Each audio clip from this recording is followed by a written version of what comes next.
Hello, ਸਤਿ ਸ਼੍ਰੀ ਅਕਾਲ ਜੀ। ਸਵਾਗਤ ਹੈ ਜੀ ਤੁਹਾਡਾ ਆਪਣੇ ਚੈਨਲ 'ਤੇ। ਅੱਜ ਆਪਾਂ ਤੁਹਾਡੇ ਲਈ ਲੂਸੈਂਟ ਜੀਕੇ ਦਾ ਪਾਰਟ 15 ਲੈ ਕੇ ਹਾਜ਼ਰ ਹੋਏ ਹਾਂ। ਇਸ ਕਲਾਸ ਦੇ ਵਿੱਚ ਆਪਾਂ ਲੂਸੈਂਟ ਜੀਕੇ ਦੇ ਨਾਲ related most important MCQ discuss ਕਰਨ ਜਾ ਰਹੇ ਹਾਂ। ਤਾਂ ਸੈਸ਼ਨ ਨੂੰ ਲਾਸਟ ਤੱਕ ਦੇਖਿਓ, ਇੱਕ ਵੀ ਕੁਐਸਚਨ ਤੁਹਾਡੇ ਮਿਸ ਕਰਨ ਵਾਲਾ ਨਹੀਂ ਹੈ। ਇਸ ਤੋਂ ਪਹਿਲਾਂ ਆਪਣੇ ਲੂਸੈਂਟ ਜੀਕੇ ਦੇ 14 ਪਾਰਟ ਆਲਰੇਡੀ ਅਪਲੋਡ ਹੋ ਚੁੱਕੇ ਨੇ, ਜਿਹਦੇ ਵਿੱਚ ਆਪਾਂ ਸਟੈਟਿਕ ਜੀਕੇ ਦੇ ਮੋਸਟ ਇੰਪੋਰਟੈਂਟ MCQ ਡਿਸਕਸ ਕੀਤੇ ਨੇ। ਜੇਕਰ ਤੁਸੀਂ ਉਹ ਦੇਖਣਾ ਚਾਹੁੰਦੇ ਹੋ ਤਾਂ ਮੈਂ ਉਹਨਾਂ ਦਾ ਲਿੰਕ ਇਸ ਵੀਡੀਓ ਦੇ ਡਿਸਕ੍ਰਿਪਸ਼ਨ ਦੇ ਵਿੱਚ ਪਾ ਦੇਣਾ, ਤੁਸੀਂ ਜਾ ਕੇ ਦੇਖ ਲੈਣਾ। ਅਦਰਵਾਈਜ਼ ਤੁਸੀਂ ਆਪਣੇ ਚੈਨਲ 'ਤੇ ਵਿਜ਼ਿਟ ਕਰੋ, ਪਲੇਲਿਸਟ ਦੇ ਵਿੱਚ ਜਾਓ, ਉੱਥੇ ਤੁਹਾਨੂੰ ਆਲ ਸਬਜੈਕਟਸ ਦੀਆਂ ਵੀਡੀਓਜ਼ ਸੀਰੀਜ਼ ਵਾਈਜ਼ ਲੱਗੀਆਂ ਮਿਲ ਜਾਣਗੀਆਂ, ਜਾ ਕੇ ਦੇਖ ਸਕਦੇ ਹੋ ਅਤੇ ਆਪਣੀ ਤਿਆਰੀ ਵਧੀਆ ਤਰੀਕੇ ਨਾਲ ਕਰ ਸਕਦੇ ਹੋ। ਜੇਕਰ ਤੁਸੀਂ ਇਹ ਚਾਹੁੰਦੇ ਹੋ ਕਿ ਮੇਰੀਆਂ ਵੀਡੀਓਜ਼ ਤੁਹਾਡੇ ਤੱਕ ਪਹੁੰਚਦੇ ਰਹਿਣ ਤਾਂ ਚੈਨਲ ਨੂੰ ਸਬਸਕ੍ਰਾਈਬ ਕਰ ਲਿਓ, ਬੈਲ ਆਈਕਨ 'ਤੇ ਪ੍ਰੈਸ ਕਰ ਲਿਓ, ਤਾਂ ਕਿ ਆਉਣ ਵਾਲੀਆਂ ਵੀਡੀਓਜ਼ ਦੇ ਨੋਟੀਫਿਕੇਸ਼ਨ ਤੁਹਾਡੇ ਤੱਕ ਪਹੁੰਚਦੇ ਰਹਿਣ ਅਤੇ ਤੁਹਾਡੀ ਤਿਆਰੀ ਵਧੀਆ ਤਰੀਕੇ ਨਾਲ ਚੱਲਦੀ ਰਹੇ। ਅੱਜ ਦਾ ਜੋ ਆਪਣਾ ਸੈਸ਼ਨ ਹੈ, ਇਸ ਸੈਸ਼ਨ ਦੇ ਵਿੱਚ ਆਪਾਂ ਲੂਸੈਂਟ ਸਟੈਟਿਕ ਜੀਕੇ ਦੇ ਮੋਸਟ ਇੰਪੋਰਟੈਂਟ MCQ ਡਿਸਕਸ ਕਰਨ ਜਾ ਰਹੇ ਹਾਂ। ਤਾਂ ਸੈਸ਼ਨ ਨੂੰ ਐਂਡ ਤੱਕ ਜ਼ਰੂਰ ਦੇਖਿਓ, ਕਿਉਂਕਿ ਇਹਨਾਂ ਦੇ ਵਿੱਚੋਂ ਕੋਈ ਵੀ ਕੁਐਸਚਨ ਤੁਹਾਨੂੰ ਡਾਇਰੈਕਟ ਪੇਪਰ ਦੇ ਵਿੱਚ ਦੇਖਣ ਨੂੰ ਮਿਲ ਸਕਦਾ। ਤਾਂ ਸਟਾਰਟ ਕਰਦੇ ਹਾਂ ਆਪਣਾ ਅੱਜ ਦਾ ਸੈਸ਼ਨ ਅੱਜ ਦੇ ਪਹਿਲੇ ਕੁਐਸਚਨ ਦੇ ਨਾਲ।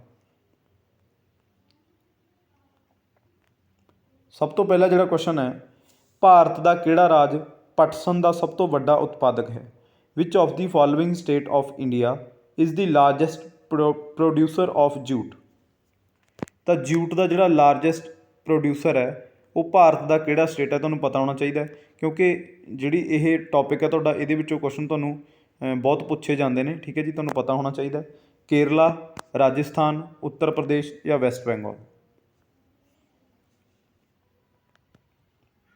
ਇਸ ਕੁਐਸਚਨ ਦਾ ਜਿਹੜਾ ਆਨਸਰ ਹੈ, ਆਨਸਰ ਨੰਬਰ 4 ਆਊਗਾ। ਠੀਕ ਹੈ ਜੀ, ਵੈਸਟ ਬੰਗਾਲ ਜਿਹੜਾ ਆਪਣਾ ਸਟੇਟ ਹੈ, ਇਹ ਜੂਟ ਦਾ ਸਭ ਤੋਂ ਵੱਡਾ ਪ੍ਰੋਡਿਊਸਰ ਹੈ ਇਹ। ਠੀਕ ਹੈ ਜੀ, ਸਭ ਤੋਂ ਵੱਧ ਜੂਟ ਇੱਥੇ ਪ੍ਰੋਡਿਊਸ ਹੁੰਦੀ ਹੈ ਵੈਸਟ ਬੰਗਾਲ ਦੇ ਵਿੱਚ, ਇਹ ਤੁਹਾਨੂੰ ਪਤਾ ਹੋਣਾ ਚਾਹੀਦਾ ਹੈ। ਬਾਕੀ ਜਿਹੜੇ ਆਪਣੇ ਆਪਸ਼ਨ ਨੇ ਇਹਨਾਂ ਬਾਰੇ ਵੀ ਆਪਾਂ ਥੋੜ੍ਹਾ ਜਿਹਾ ਪੜ੍ਹਦੇ ਹਾਂ, ਜਿਵੇਂ ਕਿ ਕੇਰਲਾ। ਠੀਕ ਹੈ ਜੀ, ਜੇ ਤੁਹਾਨੂੰ ਪੁੱਛਿਆ ਜਾਵੇ ਕਿ ਰਬੜ ਦਾ ਸਭ ਤੋਂ ਵੱਡਾ ਪ੍ਰੋਡਿਊਸਰ ਕਿਹੜਾ ਸਟੇਟ ਹੈ, ਠੀਕ ਹੈ ਜੀ, ਤਾਂ ਰਬੜ ਦਾ ਸਭ ਤੋਂ ਵੱਡਾ ਜਿਹੜਾ ਪ੍ਰੋਡਿਊਸਰ ਸਟੇਟ ਹੈ ਉਹ ਆਪਣਾ ਕੇਰਲਾ। ਠੀਕ ਹੈ ਜੀ, ਇਹ ਤੁਹਾਨੂੰ ਪਤਾ ਹੋਣਾ ਚਾਹੀਦਾ।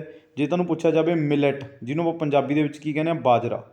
ਠੀਕ ਹੈ ਜੀ, ਤਾਂ ਪੰਜਾਬੀ ਦੇ ਵਿੱਚ ਜਿਹਨੂੰ ਕਹਿੰਦੇ ਆਪਾਂ ਬਾਜਰਾ, ਅਤੇ ਇੰਗਲਿਸ਼ ਦੇ ਵਿੱਚ ਇਹਨੂੰ ਕਿਹਾ ਜਾਂਦਾ ਮਿਲਟ। ਠੀਕ ਹੈ ਜੀ, ਤਾਂ ਮਿਲਟ ਦਾ ਸਭ ਤੋਂ ਵੱਡਾ ਉਤਪਾਦਕ ਰਾਜ ਹੈ ਆਪਣਾ ਰਾਜਸਥਾਨ। ਰਬੜ ਦਾ ਜਿਹੜਾ ਵੱਡਾ ਉਤਪਾਦਕ ਹੈ ਉਹ ਆਪਣਾ ਕੇਰਲਾ। ਮਿਲਟ ਦਾ ਜਿਹੜਾ ਆਪਣਾ ਉਹ ਹੈ ਆਪਣਾ ਰਾਜਸਥਾਨ। ਜੇ ਤੁਹਾਨੂੰ ਕਣਕ ਦਾ ਪੁੱਛਿਆ ਜਾਵੇ, ਠੀਕ ਹੈ ਜੀ, ਜਾਂ ਤੁਹਾਨੂੰ ਰਾਈਸ ਦਾ ਜਾਂ ਵੀਟ ਦਾ, ਠੀਕ ਹੈ ਜੀ, ਰਾਈਸ ਦਾ ਜਾਂ ਵੀਟ ਦਾ, ਦੋਨਾਂ ਦੇ ਵਿੱਚੋਂ ਕਿਸੇ ਦਾ ਵੀ ਪੁੱਛਿਆ ਜਾਵੇ ਤਾਂ ਸਭ ਤੋਂ ਵੱਡਾ ਜਿਹੜਾ ਉਤਪਾਦਕ ਰਾਜ ਹੈ ਉਹ ਆਪਣਾ ਉੱਤਰ ਪ੍ਰਦੇਸ਼। ਠੀਕ ਹੈ ਜੀ, ਯੂਪੀ ਸਭ ਤੋਂ ਵੱਡਾ ਉਤਪਾਦਕ ਹੈ। ਇੱਥੇ ਇੱਕ ਕੰਡੀਸ਼ਨ ਹੈ, ਜੇ ਤੁਹਾਨੂੰ ਪਰ ਹੈਕਟੇਅਰ ਦੇ ਹਿਸਾਬ ਨਾਲ ਪੁੱਛਿਆ ਜਾਵੇ ਕਿ ਜਿਹੜੀ ਪਰ ਹੈਕਟੇਅਰ ਦੇ ਹਿਸਾਬ ਨਾਲ ਜਿਹੜੀ ਕਣਕ ਦਾ ਉਤਪਾਦਨ ਉਹ ਕਿੱਥੇ ਹੁੰਦਾ, ਤਾਂ ਉਹ ਹੁੰਦਾ ਆਪਣੇ ਪੰਜਾਬ ਦੇ ਵਿੱਚ। ਇਹ ਯਾਦ ਰੱਖਿਓ। ਠੀਕ ਹੈ ਜੀ, ਕਿਉਂਕਿ ਪੰਜਾਬ ਦੇ ਵਿੱਚ ਜਿਹੜਾ ਆਪਣਾ ਜੇ ਆਪਾਂ ਦੇਸੀ ਭਾਸ਼ਾ ਦੇ ਵਿੱਚ ਕਹੀਏ ਕਿ ਕਿੱਲਿਆਂ ਦੇ ਹਿਸਾਬ ਨਾਲ, ਇੱਕ ਕਿੱਲੇ ਦੇ ਹਿਸਾਬ ਨਾਲ ਵੀ ਕਣਕ ਕਿੰਨੀ ਨਿਕਲਦੀ ਹੈ, ਤਾਂ ਉਹ ਆਪਣੇ ਪੰਜਾਬ ਦੇ ਵਿੱਚ ਸਭ ਤੋਂ ਜ਼ਿਆਦਾ ਨਿਕਲਦੀ ਹੈ। ਠੀਕ ਹੈ ਜੀ, ਤਾਂ ਉੱਤਰ ਪ੍ਰਦੇਸ਼ ਲੀਡਿੰਗ ਪ੍ਰੋਡਿਊਸਰ ਤਾਂ ਮੰਨਿਆ ਜਾਂਦਾ ਕਣਕ ਦਾ, ਵੀਟ ਦਾ। ਠੀਕ ਹੈ ਜੀ, ਬਟ ਜੇ ਪਰ ਹੈਕਟੇਅਰ ਦੇ ਹਿਸਾਬ ਨਾਲ ਤੁਹਾਨੂੰ ਪੁੱਛਿਆ ਜਾਊ ਤਾਂ ਆਪਣਾ ਪੰਜਾਬ ਆਨਸਰ ਆਊਗਾ। ਠੀਕ ਹੈ ਜੀ, ਇਹ ਤੁਸੀਂ ਯਾਦ ਰੱਖਣਾ। ਤਾਂ ਵੈਸੇ ਲੀਡਿੰਗ ਪ੍ਰੋਡਿਊਸਰ ਹੈ ਜਿਹੜਾ ਉਹ ਉੱਤਰ ਪ੍ਰਦੇਸ਼ ਹੈ। ਤਾਂ ਇਹਦਾ ਜਿਹੜਾ ਆਨਸਰ ਆਊਗਾ, ਆਨਸਰ ਨੰਬਰ 4 ਆਊਗਾ, ਵੈਸਟ ਬੰਗਾਲ। ਠੀਕ ਹੈ ਜੀ,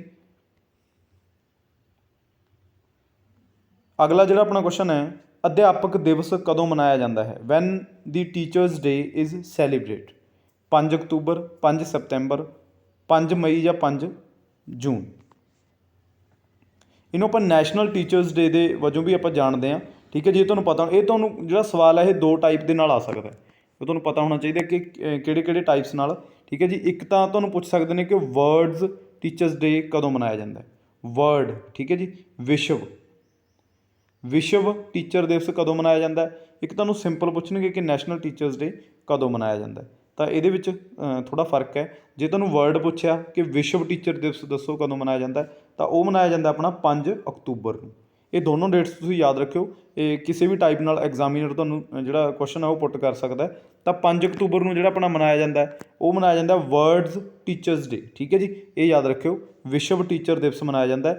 ਬਟ ਇੱਥੇ ਆਪਾਂ ਨੂੰ ਕੀ ਪੁੱਛਿਆ ਗਿਆ? National teachers day. ਜਾਂ ਸਿੰਪਲ ਤੁਹਾਨੂੰ ਟੀਚਰਸ ਡੇ ਪੁੱਛਣਗੇ ਤਾਂ ਇਹ ਮਨਾਇਆ ਜਾਂਦਾ 5 ਸਤੰਬਰ ਨੂੰ, ਜਿਹੜਾ ਆਪਣੇ ਇੰਡੀਆ ਦੇ ਵਿੱਚ ਆਪਾਂ ਸੈਲੀਬ੍ਰੇਟ ਕਰਦੇ ਹਾਂ। ਡਾਕਟਰ ਸਰਵਪੱਲੀ ਰਾਧਾ ਕ੍ਰਿਸ਼ਨਨ ਦੀ ਯਾਦ ਦੇ ਵਿੱਚ, ਜਿਹੜੇ ਆਪਣੇ ਫਾਰਮਰ ਪ੍ਰੈਜ਼ੀਡੈਂਟ ਜਿਹੜੇ ਆਪਣੇ ਰਹੇ ਨੇ। ਠੀਕ ਹੈ ਜੀ, ਇਨ ਦੀ memory of doctor Sarvepalli Radha Krishnan farmer president of India. ਠੀਕ ਹੈ ਜੀ, ਇਹ ਤੁਹਾਨੂੰ ਪਤਾ ਹੋਣਾ ਚਾਹੀਦਾ, ਬਹੁਤ ਇੰਪੋਰਟੈਂਟ ਹੈ ਇਹ, ਬਹੁਤ ਵਾਰ ਪੁੱਛਿਆ ਗਿਆ। ਤਾਂ 5 ਸਤੰਬਰ ਐਗਜ਼ੈਕਟ ਡੇਟ ਹੈ। ਠੀਕ ਹੈ ਜੀ। ਅਗਲਾ ਜਿਹੜਾ ਆਪਣਾ ਕੁਐਸਚਨ ਹੈ, ਬੇਕਿੰਗ ਸੋਡੇ ਦਾ ਰਸਾਇਣਿਕ ਸੂਤਰ ਕਿਹੜਾ ਹੈ? ਵਾਟ is the chemical formula of baking soda? ਠੀਕ ਹੈ ਜੀ, ਜਿਹੜਾ ਆਪਾਂ ਬੇਕਿੰਗ ਸੋਡਾ ਯੂਜ਼ ਕਰਦੇ ਹਾਂ ਤਾਂ ਇਹਦਾ ਕੈਮੀਕਲ ਜਿਹੜਾ ਤੁਹਾਨੂੰ ਫਾਰਮੂਲਾ ਉਹ ਪਤਾ ਹੋਣਾ ਚਾਹੀਦਾ।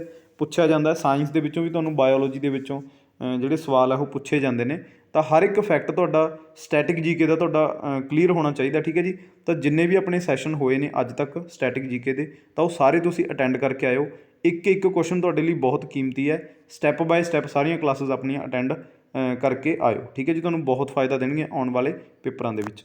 ਤਾਂ ਬੇਕਿੰਗ ਸੋਡੇ ਦਾ ਜਿਹੜਾ ਰਸਾਇਣਿਕ ਸੂਤਰ ਹੈ, ਇਹਦਾ ਜਿਹੜਾ ਆਨਸਰ ਆਊਗਾ, ਆਨਸਰ ਨੰਬਰ 3 ਆਊਗਾ, ਕਿਉਂਕਿ ਬਹੁਤ ਸਿੰਪਲ ਹੈ, ਆਪਸ਼ਨ ਬਹੁਤ ਸੌਖੇ ਨੇ ਇਹਦੇ ਵਿੱਚ। CO2 ਆਪਣੀ ਕਾਰਬਨ ਡਾਈਆਕਸਾਈਡ ਹੁੰਦੀ ਹੈ, H2 ਆਪਣਾ ਪਾਣੀ ਹੋ ਗਿਆ, O2 ਆਪਣੀ ਆਕਸੀਜਨ ਹੋ ਗਈ। ਠੀਕ ਹੈ ਜੀ। ਤਾਂ ਇਹਦਾ ਜਿਹੜਾ ਬਚਿਆ ਆਪਣੇ ਕੋਲ NaHCO3, ਇਹ ਆਪਣਾ ਬੇਕਿੰਗ ਸੋਡੇ ਦਾ ਜਿਹੜਾ ਰਸਾਇਣਿਕ ਸੂਤਰ ਹੈ। ਠੀਕ ਹੈ ਜੀ, ਤੁਹਾਨੂੰ ਪਤਾ ਹੋਣਾ ਚਾਹੀਦਾ, ਬਹੁਤ ਇੰਪੋਰਟੈਂਟ ਹੈ। Answer number 3। ਅਗਲਾ ਜਿਹੜਾ ਆਪਣਾ ਕੁਐਸਚਨ ਹੈ, ਆਪਣੀ ਜਿਹੜੀ ਪ੍ਰੀਐਂਬਲ ਹੈ, ਠੀਕ ਹੈ ਜੀ, ਜਦੋਂ ਆਪਣਾ ਸੰਵਿਧਾਨ ਜਦੋਂ ਆਪਾਂ ਓਪਨ ਕਰਦੇ ਹਾਂ ਤਾਂ ਸਭ ਤੋਂ ਪਹਿਲਾ ਜਿਹੜਾ ਪੇਜ ਆਉਂਦਾ ਹੈ ਉਹ ਆਪਣਾ ਕਾਹਦਾ ਆਉਂਦਾ ਹੈ? ਪ੍ਰੀਐਂਬਲ ਦਾ। ਠੀਕ ਹੈ ਜੀ। ਪ੍ਰੀਐਂਬਲ ਬਾਰੇ ਤੁਸੀਂ ਜਾਣਦੇ ਹੋ, ਜਿਹਨੂੰ ਆਪਾਂ ਪੰਜਾਬੀ ਦੇ ਵਿੱਚ ਕੀ ਕਹਿੰਦੇ ਹਾਂ? ਪ੍ਰਸਤਾਵਨਾ। ਠੀਕ ਹੈ ਜੀ। ਤਾਂ ਪ੍ਰਸਤਾਵਨਾ ਕਹਿੰਦੇ ਹਾਂ ਇਹਨੂੰ ਆਪਾਂ। ਜਿਵੇਂ ਕਿ ਆਪਾਂ ਕੋਈ ਵੀ ਨਵੀਂ ਬੁੱਕ ਖਰੀਦਦੇ ਹਾਂ, ਉਹਦਾ ਜਿਹੜਾ ਫਸਟ ਪੇਜ ਹੁੰਦਾ, ਜਿਹੜਾ ਇੰਡੈਕਸ ਹੁੰਦਾ, ਠੀਕ ਹੈ ਜੀ, ਉਸੇ ਤਰ੍ਹਾਂ ਜਿਹੜਾ ਸੰਵਿਧਾਨ ਹੈ ਆਪਣਾ, ਜਿਹੜਾ ਉਹਦਾ ਪਹਿਲਾ ਪੇਜ ਹੈ ਉਹ ਪ੍ਰੀਐਂਬਲ ਹੈ, ਪ੍ਰਸਤਾਵਨਾ। ਤਾਂ ਉਹਦੇ ਵਿੱਚ ਜਦੋਂ ਆਪਾਂ ਪ੍ਰੀਐਂਬਲ ਪੜ੍ਹਨੀ ਸਟਾਰਟ ਕਰਦੇ ਹਾਂ ਤਾਂ ਪਹਿਲੇ ਇਹ ਸ਼ਬਦ ਨੇਗੇ, ਇੱਥੋਂ ਸਟਾਰਟ ਹੁੰਦੀ ਹੈ ਪ੍ਰੀਐਂਬਲ ਆਪਣੀ, ਵੀ ਦਾ ਪੀਪਲ ਆਫ ਇੰਡੀਆ, ਅਸੀਂ ਭਾਰਤ ਦੇ ਲੋਕ। ਠੀਕ ਹੈ ਜੀ, ਇੱਥੋਂ ਆਪਣੀ ਪ੍ਰੀਐਂਬਲ ਸਟਾਰਟ ਹੁੰਦੀ ਹੈ। ਤਾਂ ਇਹ ਤੁਹਾਨੂੰ ਇੱਥੋਂ ਵੀ ਕੁਐਸਚਨ ਆ ਸਕਦਾ ਕਿ ਜਿਹੜੇ ਇਹ ਸ਼ਬਦ ਆਪਾਂ ਲਏ ਨੇ, we the people of India, ਇਹ ਕਿਹੜੀ ਕੰਟਰੀ ਤੋਂ ਲਏ ਨੇ? ਠੀਕ ਹੈ ਜੀ, ਬਹੁਤ ਇੰਪੋਰਟੈਂਟ ਸਵਾਲ ਹੈ ਇਹ, ਬਹੁਤ ਮਤਲਬ SSC CGL PCS ਵਰਗੇ ਜਿਹੜੇ ਆਪਣੇ ਪੇਪਰ ਹੁੰਦੇ ਨੇ ਉਹਨਾਂ ਦੇ ਵਿੱਚ ਇਹ ਪੁੱਛਿਆ ਜਾਣ ਵਾਲਾ ਸਵਾਲ ਹੈ। ਤਾਂ ਬਹੁਤ ਟ੍ਰਿਕੀ ਸਵਾਲ ਹੈ, ਬਹੁਤ ਇੰਪੋਰਟੈਂਟ ਹੈ ਤੁਹਾਡੇ ਲਈ। ਵੈਸੇ ਤਾਂ ਇਹ ਜਿਹੜੇ ਬੱਚੇ ਤਾਂ ਤਿਆਰੀ ਕਰਦੇ ਉਹਨਾਂ ਨੂੰ ਤਾਂ ਇਹ ਈਜ਼ੀਲੀ ਇਹਨੂੰ ਅਟੈਂਪਟ ਕਰ ਦੇਣਗੇ, ਕਿਉਂਕਿ ਉਹਨਾਂ ਨੇ ਤਾਂ ਇਹਦੇ ਬਾਰੇ ਪੜ੍ਹਿਆ ਹੋਣਾ। ਬਟ ਜਿਹੜੇ ਬੱਚੇ ਜਿਹੜੇ ਬਿਗਨਰਸ ਨੇ, ਜਿਨ੍ਹਾਂ ਨੇ ਹਜੇ ਸਟਾਰਟ ਹੀ ਕੀਤੀ ਹੈ ਸਟੈਟਿਕ ਜੀਕੇ, ਜਾਂ ਮਤਲਬ ਹਜੇ ਹੁਣੇ ਉਹ ਕੰਪੀਟੀਸ਼ਨ ਦੇ ਵਿੱਚ ਆਏ ਨੇ, ਤਾਂ ਉਹਨਾਂ ਦੇ ਲਈ ਇਹ ਬਹੁਤ ਟ੍ਰਿਕੀ ਸਵਾਲ ਹੈ। ਠੀਕ ਹੈ ਜੀ। ਤਾਂ ਇਹ ਕਿਹੜੀ ਕੰਟਰੀ ਤੋਂ ਲਏ ਨੇ ਤੁਹਾਨੂੰ ਪਤਾ ਹੋਣਾ ਚਾਹੀਦਾ। ਤਾਂ ਇਹਦਾ ਜਿਹੜਾ ਆਨਸਰ ਆਊਗਾ, ਆਨਸਰ ਨੰਬਰ 2 ਆਊਗਾ, USA ਤੋਂ ਲਏ ਨੇ, ਅਮਰੀਕਾ ਤੋਂ। ਕਿਉਂਕਿ ਜਿਹੜਾ ਆਪਣੀ ਆਪਾਂ ਪ੍ਰੀਐਂਬਲ ਦਾ ਜਿਹੜਾ ਥਾਊਟ ਲਿਆ ਹੈਗਾ, ਪ੍ਰੀਐਂਬਲ ਦਾ ਪਹਿਲਾ ਨਾਮ ਕੀ ਹੈ ਵੀ ਤੁਹਾਨੂੰ ਪਤਾ ਹੋਣਾ ਚਾਹੀਦਾ। ਇਹਦਾ ਪਹਿਲਾ ਨਾਮ ਹੈ ਆਬਜੈਕਟਿਵ ਰੈਜ਼ੋਲਿਊਸ਼ਨ। ਠੀਕ ਹੈ ਜੀ, ਜਿਹੜਾ ਕਿ ਜਵਾਹਰ ਲਾਲ ਨਹਿਰੂ ਜੀ ਲੈ ਕੇ ਆਏ ਸੀਗੇ। ਠੀਕ ਹੈ ਜੀ, ਆਬਜੈਕਟਿਵ ਰੈਜ਼ੋਲਿਊਸ਼ਨ, ਇਹਨੂੰ ਤੁਸੀਂ ਲਿਖ ਲਿਓ, ਪੁੱਛਿਆ ਜਾਂਦਾ ਇਹ ਵੀ ਬਹੁਤ ਵਾਰ। ਕਈ ਵਾਰੀ ਕੁਐਸਚਨ ਆ ਜਾਂਦਾ ਕਿ ਪ੍ਰੀਐਂਬਲ ਦਾ ਪਹਿਲਾ ਨਾਮ ਦੱਸੋ, ਕਿ ਸਭ ਤੋਂ ਪਹਿਲਾਂ ਜਦੋਂ ਇਹਦਾ ਨਾਮ ਪ੍ਰੀਐਂਬਲ ਨਹੀਂ ਰੱਖਿਆ ਗਿਆ ਸੀ ਤਾਂ ਇਹਨੂੰ ਕੀ ਕਹਿੰਦੇ ਸੀ? ਤਾਂ ਇਹਨੂੰ ਕਹਿੰਦੇ ਸੀ ਆਬਜੈਕਟਿਵ ਰੈਜ਼ੋਲਿਊਸ਼ਨ। ਠੀਕ ਹੈ ਜੀ, ਬਹੁਤ ਇੰਪੋਰਟੈਂਟ ਹੈ। ਜਵਾਹਰ ਲਾਲ ਨਹਿਰੂ ਇਹਨੂੰ ਲੈ ਕੇ ਆਏ ਸੀ। ਤਾਂ ਕਿੱਥੋਂ ਲੈ ਕੇ ਆਏ ਸੀ? USA ਤੋਂ, ਅਮਰੀਕਾ। ਠੀਕ ਹੈ ਜੀ, ਕਿਉਂਕਿ ਜਿਹੜੇ ਇਹ ਸ਼ਬਦ ਨੇ, we the people of India, USA ਦੇ ਕੌਨਸਟੀਟਿਊਸ਼ਨ ਜਦੋਂ ਆਪਾਂ ਉਹਨੂੰ ਪੜ੍ਹਾਂਗੇ ਤਾਂ ਉਹਦੇ ਵਿੱਚ ਵੀ ਇਹ ਮਤਲਬ ਸ਼ਬਦ ਲਿਖੇ ਹੋਏ ਨੇ, we the people of United States America. ਠੀਕ ਹੈ ਜੀ, ਤਾਂ ਇਹ ਯਾਦ ਰੱਖਿਓ। ਤਾਂ ਇੱਥੋਂ ਆਪਾਂ ਲਏ ਨੇ ਇਹ ਸ਼ਬਦ। ਤਾਂ ਬਾਕੀ ਵੀ ਆਪਾਂ ਜਿਹੜੇ ਆਪਸ਼ਨ ਆ ਉਹ ਵੀ ਆਪਾਂ ਡਿਸਕਸ ਕਰਦੇ ਹਾਂ। ਤਾਂ ਆਇਰਲੈਂਡ ਤੋਂ ਆਪਾਂ ਕੀ ਲਏਗਾ? ਆਇਰਲੈਂਡ ਤੋਂ ਲਏ ਨੇ ਆਪਾਂ DPSP। ਠੀਕ ਹੈ ਜੀ, directive principals of state policy. ਤਾਂ DPSP ਆਪਣੇ ਕਿਹੜੇ ਪਾਰਟ ਦੇ ਵਿੱਚ ਨੇ? ਪਾਰਟ 4 ਦੇ ਵਿੱਚ ਨੇ। ਠੀਕ ਹੈ ਜੀ। ਤਾਂ USSR ਤੋਂ ਆਪਾਂ, ਜਿਹਨੂੰ ਆਪਾਂ ਰਸ਼ੀਆ ਕਹਿੰਦੇ ਹਾਂ, ਠੀਕ ਹੈ ਜੀ, ਇਹਨੂੰ ਰਸ਼ੀਆ ਵੀ ਕਹਿ ਸਕਦੇ ਹੋ ਤੁਸੀਂ। ਤਾਂ ਰਸ਼ੀਆ ਤੋਂ ਆਪਾਂ ਕੀ ਲਏਗਾ? ਰਸ਼ੀਆ ਤੋਂ ਲਈਆਂ ਆਪਾਂ ਫੰਡਾਮੈਂਟਲ ਡਿਊਟੀਜ਼। ਠੀਕ ਹੈ ਜੀ, ਤਾਂ ਫੰਡਾਮੈਂਟਲ ਡਿਊਟੀਜ਼ ਲਈਆਂ ਨੇ ਆਪਾਂ ਰਸ਼ੀਆ ਤੋਂ।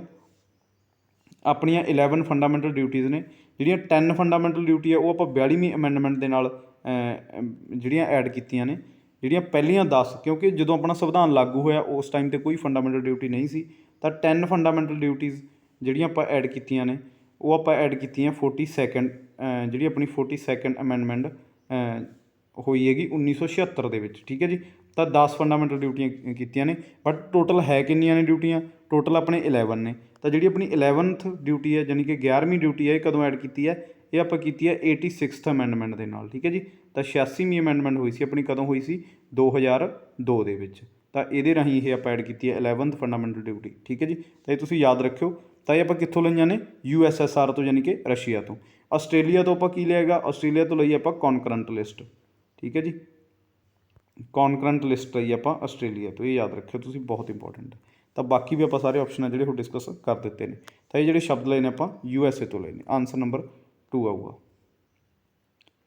ਅਗਲਾ ਜਿਹੜਾ ਆਪਣਾ ਕੁਐਸਚਨ ਹੈ, ਭਾਰਤੀ ਸੰਵਿਧਾਨ ਦਾ ਰਖਵਾਲਾ ਕੌਣ ਹੈ? Who is the guardian of Indian constitution. ਇਹ ਸਵਾਲ ਬਹੁਤ ਵਾਰ ਆਇਆ ਅਤੇ ਹਰ ਵਾਰ ਇਹ ਜਿਹੜੇ ਸਟੂਡੈਂਟ ਆ ਉਹ ਗਲਤ ਕਰ ਦਿੰਦੇ ਨੇ।